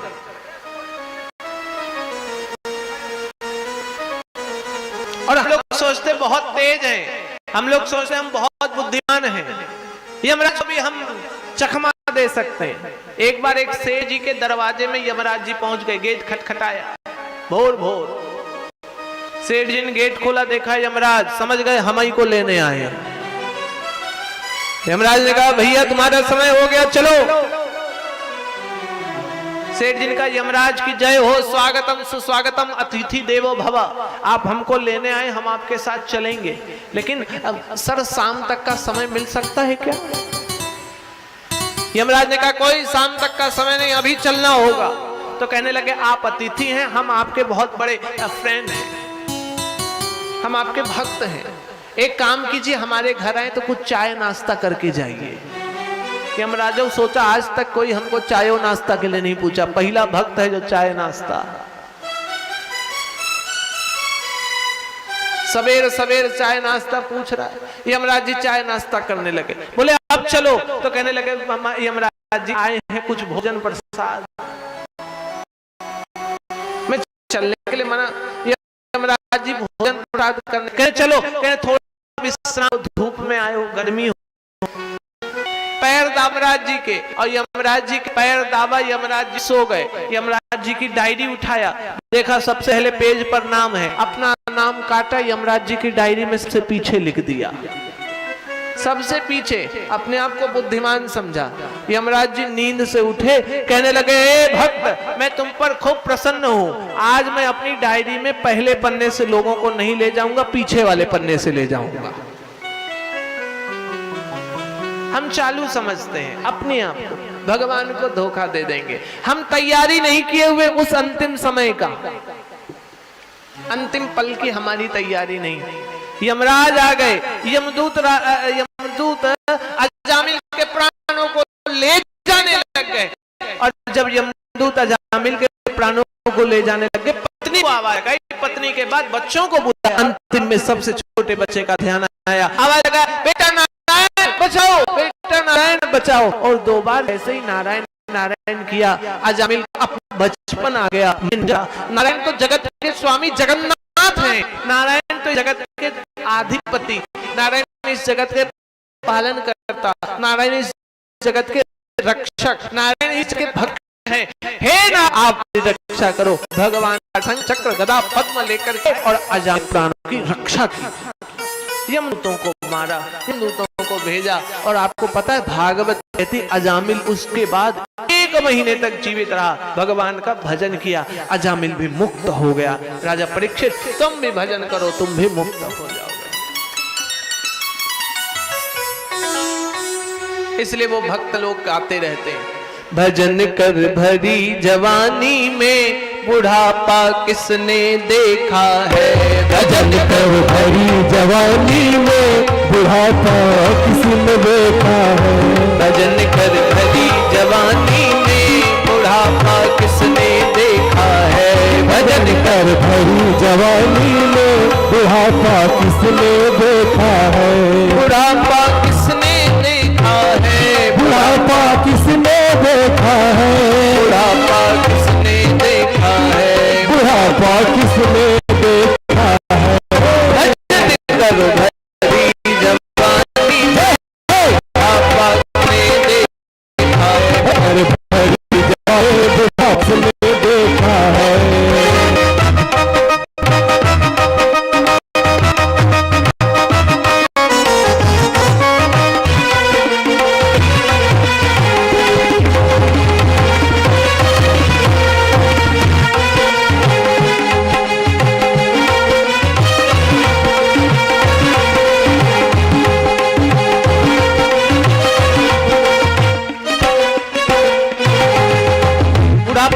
जानता है हमारा बुढ़ापा कैसा होगा।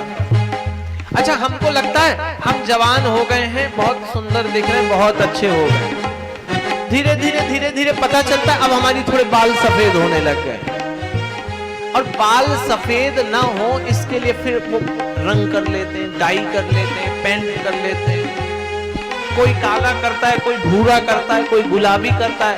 अभी नेपाल में गए तो काठमांडू में देखा एक लड़का का फैशन, पूरी दाढ़ी साफ और यहाँ सी दाढ़ी भूरे रंग बके जैसे। थोड़ा आगे चले खा वो लड़का, एक लड़का मिला मुझे काठमांडू में, बाल आगे के बाल काले, बाल हरे बैगनी, हरे बैगनी और पीछे के बाल गुलाबी। गजब स्टाइल। बुढ़ापे का पता नहीं है, क्रीम घसे जा रहे हैं, मेकअप किए जा रहे हैं, ब्लीचिंग किए जा रहे हैं, थ्रेडिंग किए जा रहे हैं, चेहरे को सुंदर बनाए जा रहे हैं और समय का पता नहीं चलता। धीरे धीरे धीरे धीरे ततवा गिर जाता है। नकली लगा लेते, दांत नकली लगाओगे, आंत कहां से नकली लाओगे? शरीर झुर्री पड़े जा रहा है, हाथ लटकते जा रहा है। फैशन का युग है भैया, फैशन का जमाना। लेकिन बुढ़ापा तो आएगा, कितना सुंदर मन लो, बुढ़ापा आएगा। बुढ़ापे में अंधे हो जाओगे, दर्शन कर नहीं तुम पाओगे। बुढ़ापे में अंधे हो जाओगे, दर्शन कर नहीं पाओगे। बुढ़ापे में अंधे हो जाओगे, दर्शन कर नहीं तुम पाओगे। बुढ़ापे में अंधे जाओगे, दर्शन तुम नहीं पाओगे। दर्शन करो जवानी में, किसने देखा है? दर्शन करो जवानी में, बुढ़ापा किसने देखा है? दर्शन करो जवानी में, बुढ़ापा किसने देखा है? दर्शन करो जवानी में, बुढ़ापा किसने देखा है? भजन करो भरी जवानी में, बुढ़ापा किसने देखा है? भजन करो भरी जवानी में, बुढ़ापा किसने देखा है?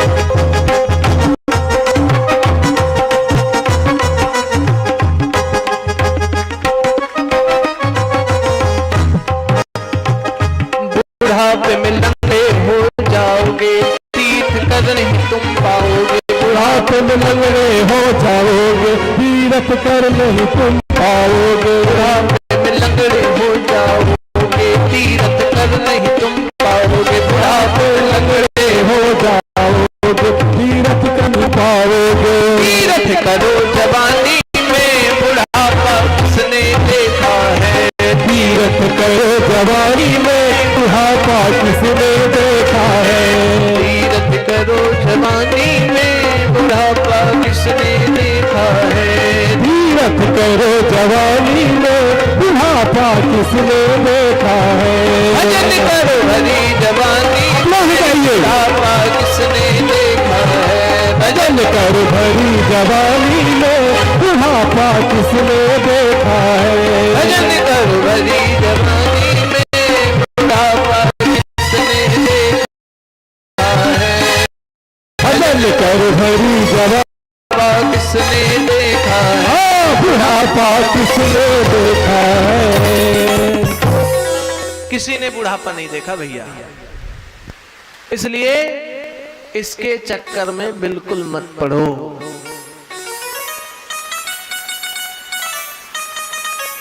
बुढ़ापा कोई नहीं देखा। और बुढ़ापे में क्या स्थिति होती पता है? हम लोग सोचते हैं अरे जवानी में तो मस्ती से जियो, क्या करना है, बढ़िया से रहो, आनंद करो। अभी जवानी में धीरे धीरे बच्चे होते हैं, फिर बच्चों को पालो। बुढ़ापे में करेंगे भगवान का नाम, भगवान का भजन, बुढ़ापे में तीरथ, बुढ़ापे में ये, बुढ़ापे में वो।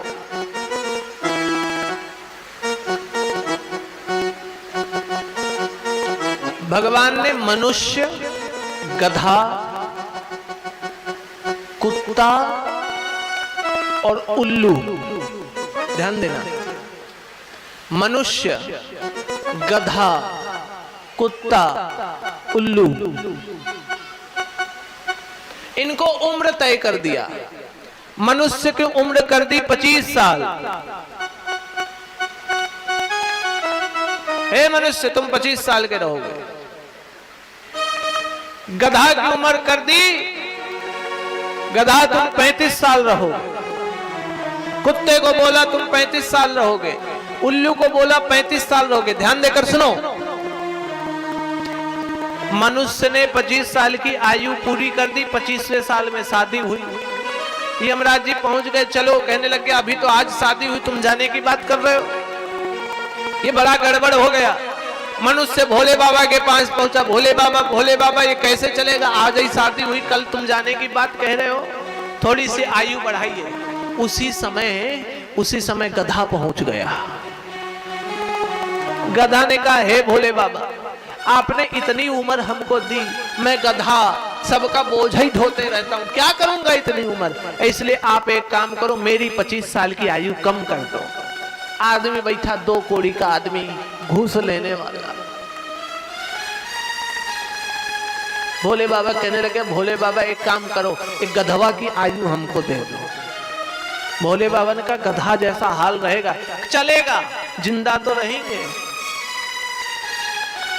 सब चलेगा। भोले बाबा ने ठीक है, लो, गधा की 25 साल की आयु दे दी।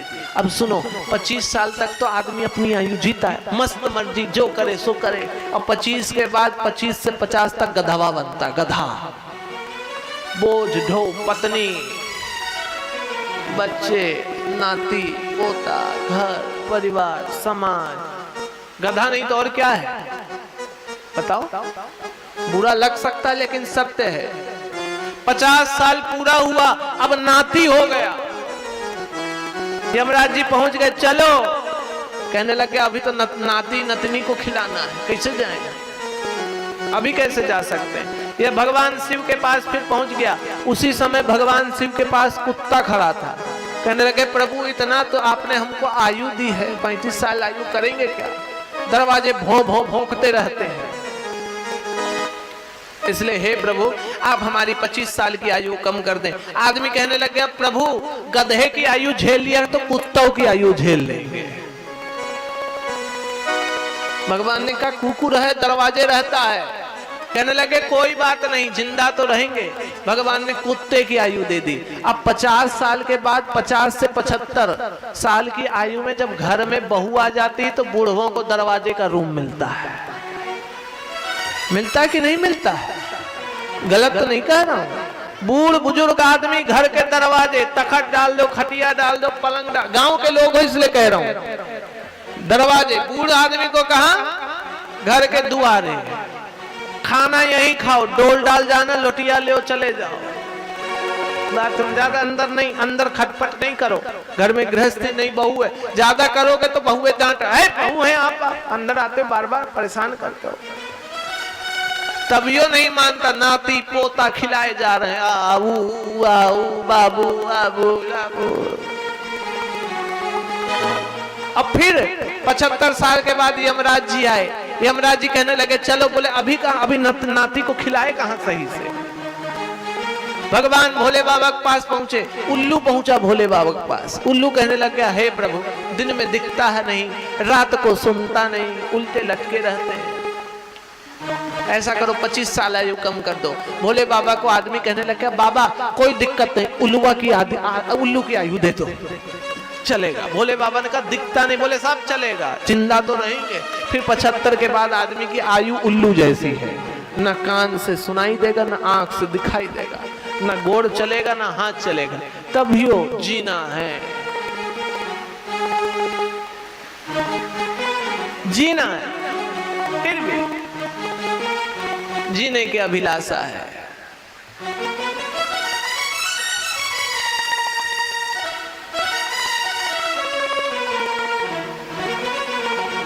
अभी तो जगाया था हो,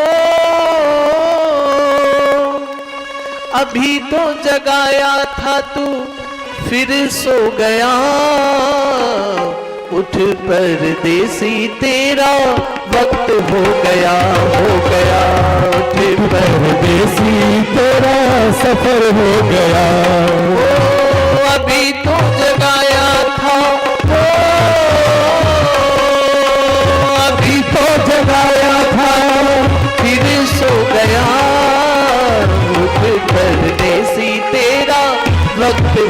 गया, हो गया, उठे परदेसी तेरा वक्त हो गया, हो गया, उठे परदेसी तेरा वक्त हो गया।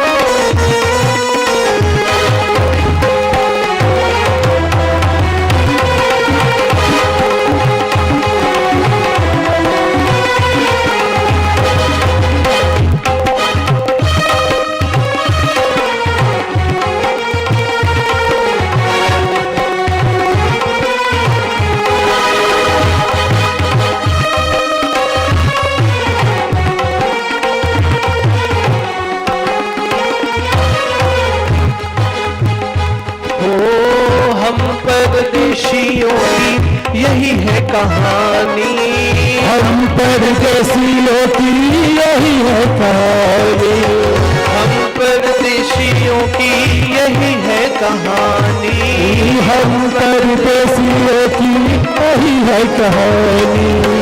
आए और चले गए खत्म कहानी, आए और चले गए खत्म कहानी, आए और चले गए खत्म कहानी, आए और चले गए खत्म कहानी। कोई आया हंसते हंसते हो, कोई आया हंसते हंसते, कोई रो गया, उठ परदेसी तेरा वक्त हो गया, उठ परदेसी तेरा वक्त हो गया। अभी तो जगाया था, अभी तो जगाया था तू फिर सो गया, उठ परदेसी परदेसी तेरा वक्त हो गया, उठ परदेसी तेरा वक्त हो गया।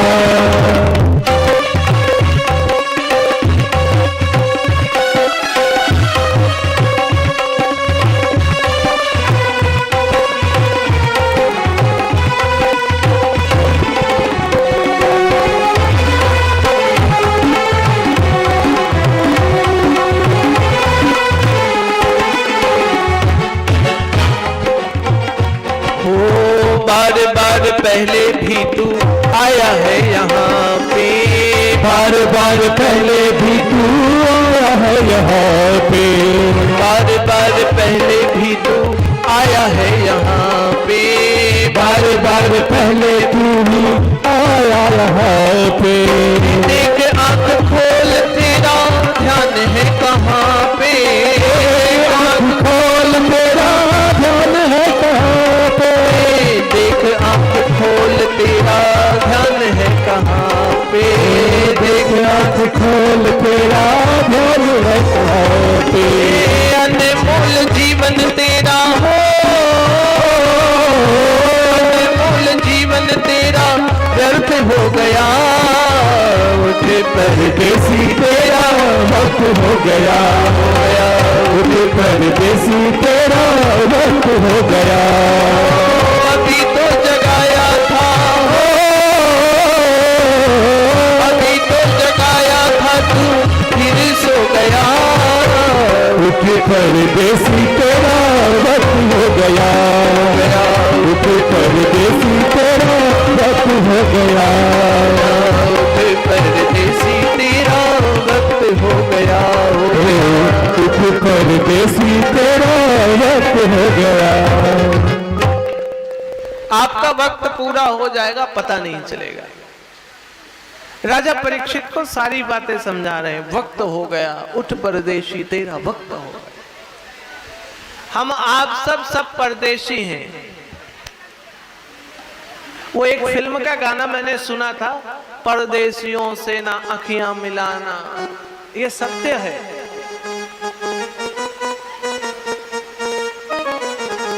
ये परदेश है हमारे लिए।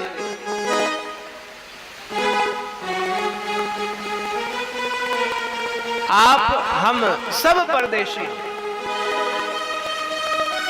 हम परदेशियों की यही है कहानी, आए और चले गए, खत्म कहानी। हम इस परदेश में आए और चले जाएंगे, आए और चले गए, खत्म कहानी। कोई आया हंसते हंसते, कोई रो गया, उठ परदेसी तेरा वक्त हो गया।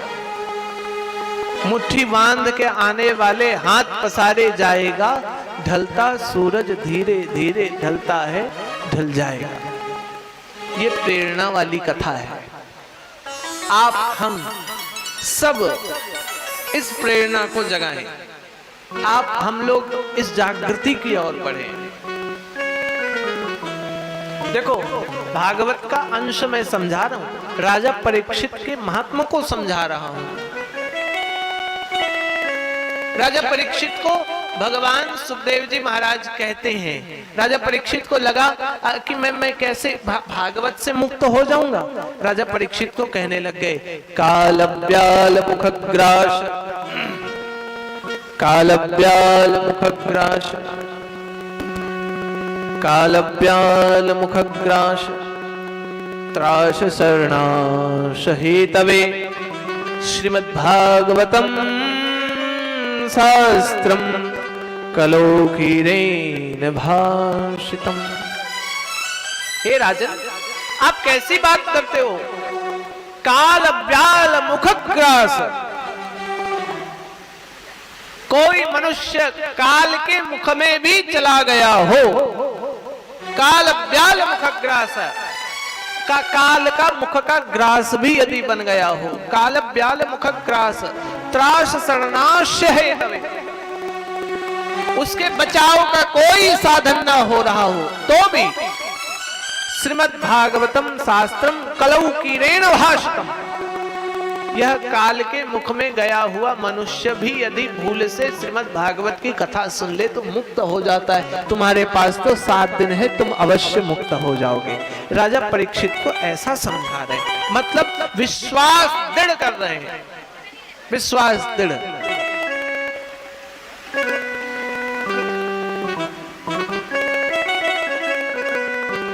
अजय अमर जब मन होई जावे, तब ही प्रभु जी के दर्शन पावे। एक महात्मा विद्वान थे वृंदावन के, आप लोगों ने कथा सुनी है कि नहीं सुनी है? श्री राजेश्वरानंद जी की, राजेश रामायणी के नाम से प्रसिद्ध थे। अब शरीर पूरा हो गया है। एक कथा उस कुछ बीच में व्हाट्सएप फेसबुक पे खूब चली, एकादशी व्रत की कथा।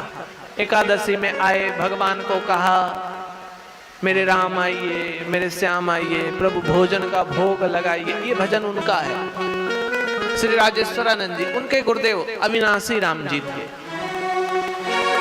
ऐसे श्री अविनाशी राम जी के नाम के हमारे बब्बा गुरुदेव, हमारे गुरुदेव के गुरुदेव के गुरुदेव का नाम श्री अविनाशी राम था। लेकिन ये दूसरे अविनाशी राम जी, वो कहते थे अटल अमल जब मन हो जावे, जब मन अटल हो जाएगा, अमल हो जाएगा, तब ही मनुष्य भगवान को प्राप्त करता है। मन का अटल होना, मन दृढ़ होना, दृढ़ विश्वास में जमना। माता सबरी की कोई तपस्या नहीं थी, माता सबरी की कोई तपस्या नहीं थी। सबरी की एक ही तपस्या थी कि गुरु ने कहा है तुम्हारे दरवाजे राम आएंगे। इसी आस पे सबरी, पता है, 17,000 वर्ष तक नित्य भगवान राम के आस देखती आई, रोज। माता सबरी ने कहा गुरुदेव मेरा ना तप है, ना मुझे ज्ञान है, ना मुझ में कोई भक्ति है, ना मैं कुछ जानती हूँ। भगवान गुरुदेव ने कहा तुम्हारे दरवाजे भगवान आएंगे। और भगवान आए, भगवान को देखा, प्रणाम किया, और भगवान का प्रेम देखो। 17,000 वर्ष तक इंतजार करने वाली सबरी, कोई भक्ति नहीं थी सबरी के पास, कोई मंत्र नहीं था, कोई ज्ञान नहीं था, कोई पढ़ी लिखी नहीं थी, कोई भजन नहीं करती थी, केवल एक राह। गुरु ने कहा है राम आएंगे, राम आएंगे, राम आएंगे। इस राह को देखते देखते राम आए, और राम की मर्यादा तो देखो, मर्यादा तोड़ करके जूठे बैल सबरी के खाए। ये भक्ति है, ये भक्ति है, ये भक्ति की पराकाष्ठा है। एक बड़ी बात, ज्यादा देर मैं कथा नहीं करूंगा, चूंकि अब 6 बजे के लगभग से कह रहा हूं, 9 पार हो गए। कुछ लोगों को लग रहा बाबा कब मुंह बंद करे तो हमारा मुंह चालू होए।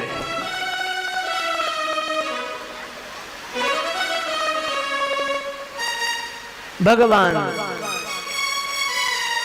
सबरी के यहाँ गए और शबरी के यहाँ भोजन जूठे बैर खाते प्रेम के कारण। प्रबल प्रेम के पाले पड़कर प्रभु को नियम बदलते देखा। अपना मान भले टल जाए पर भक्त का मान न टलते देखा। भक्त का मान न टले, भक्त का मान न बिगड़े, भक्त का मर्यादा, भक्त का मान न बिगड़े, ऐसा भगवान चाहते हैं। भगवान आए और भगवान ने सबरी को नवधा भक्ति सिखाई। प्रथम भक्ति संतन कर संगा, दूसर रति प्रभु कथा प्रसंगा। दो भक्ति श्रेष्ठ है, संतों का संग कर लो और भगवान की कथा का श्रवण कर लो। गुरुपद भक्ति मंत्र जाप मम दृढ़ विश्वासा, पंचम भजन स्ववेद बस प्रकाशा, छठदम शील विरत बहु कर्मा, नित्य निरंतन सज्जन धर्मा, आठम मय जग मोय जग देखा, मोते अधिक संत करी लेखा, नवम सलल सब सन छलहीना। भगवान ने 9 प्रकार की भक्ति बताई और 9 प्रकार की भक्ति। पहली भक्ति भगवान में संतों का संग, दूसरी भक्ति बताई आप भगवान की कथा सुने, तीसरी भक्ति बताई गुरुपद सेवा, गुरु चरणों की सेवा, चौथी भक्ति बताई अब मेरे में विश्वास दृढ़ हो, पांचवी भक्ति बताई मंत्र जाप, भगवान का मंत्र जाप करो, छठदम शील विरत बहु कर्मा, नित्य निरंतन सज्जन धर्मा, छठी भक्ति बताई आप सज्जन पुरुष बन जाओ, यह भी भगवान की भक्ति। सातम मैं जग देख, सातवीं भक्ति भगवान को ही सर्वत्र देखो। इस प्रकार से भगवान कहते हैं परीक्षित, एक भी भक्ति आ जाए और तुमने तो सबसे पहली भक्ति संत का संग कर लिया है। एक भजन गाते हैं प्रेरणा देने के लिए, फिर आज के कार्यक्रम को विश्राम दें। जिनके जीवन में मिला सत्संग है उन्हें हरदम आनंद ही आनंद है। जिनके जीवन में मिला सत्संग है उन्हें हरदम आनंद ही आनंद है। जिनके जीवन में मिला सत्संग है उसको हरदम आनंद आनंद है। जिनके जीवन में मिला सत्संग है उन्हें हरदम आनंद ही आनंद है। जिनके जीवन में मिला सत्संग है उसको आनंद ही आनंद है।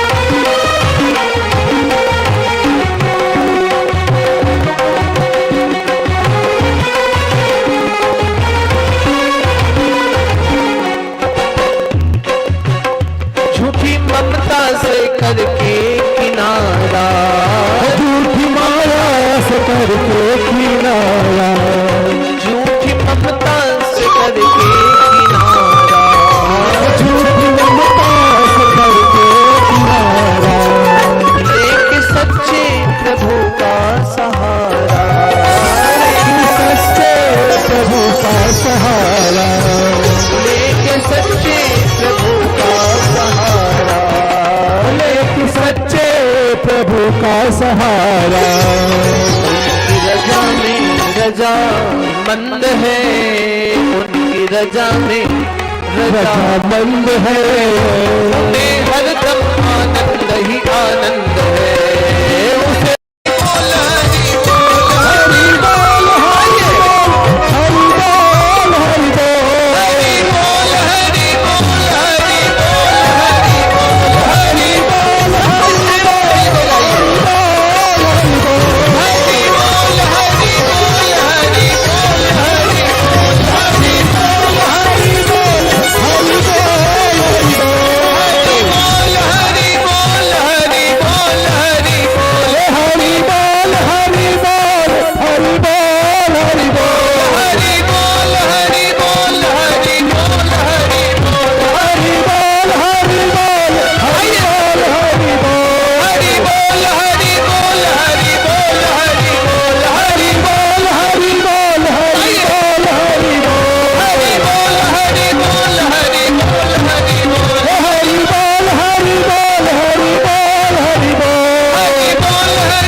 सरकार की जय।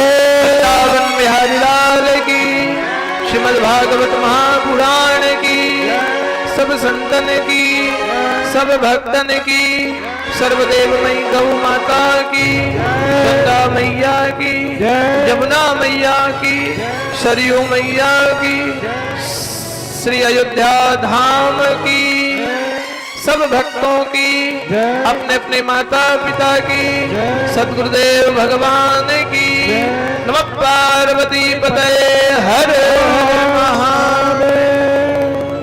भगवान आज ये कार्यक्रम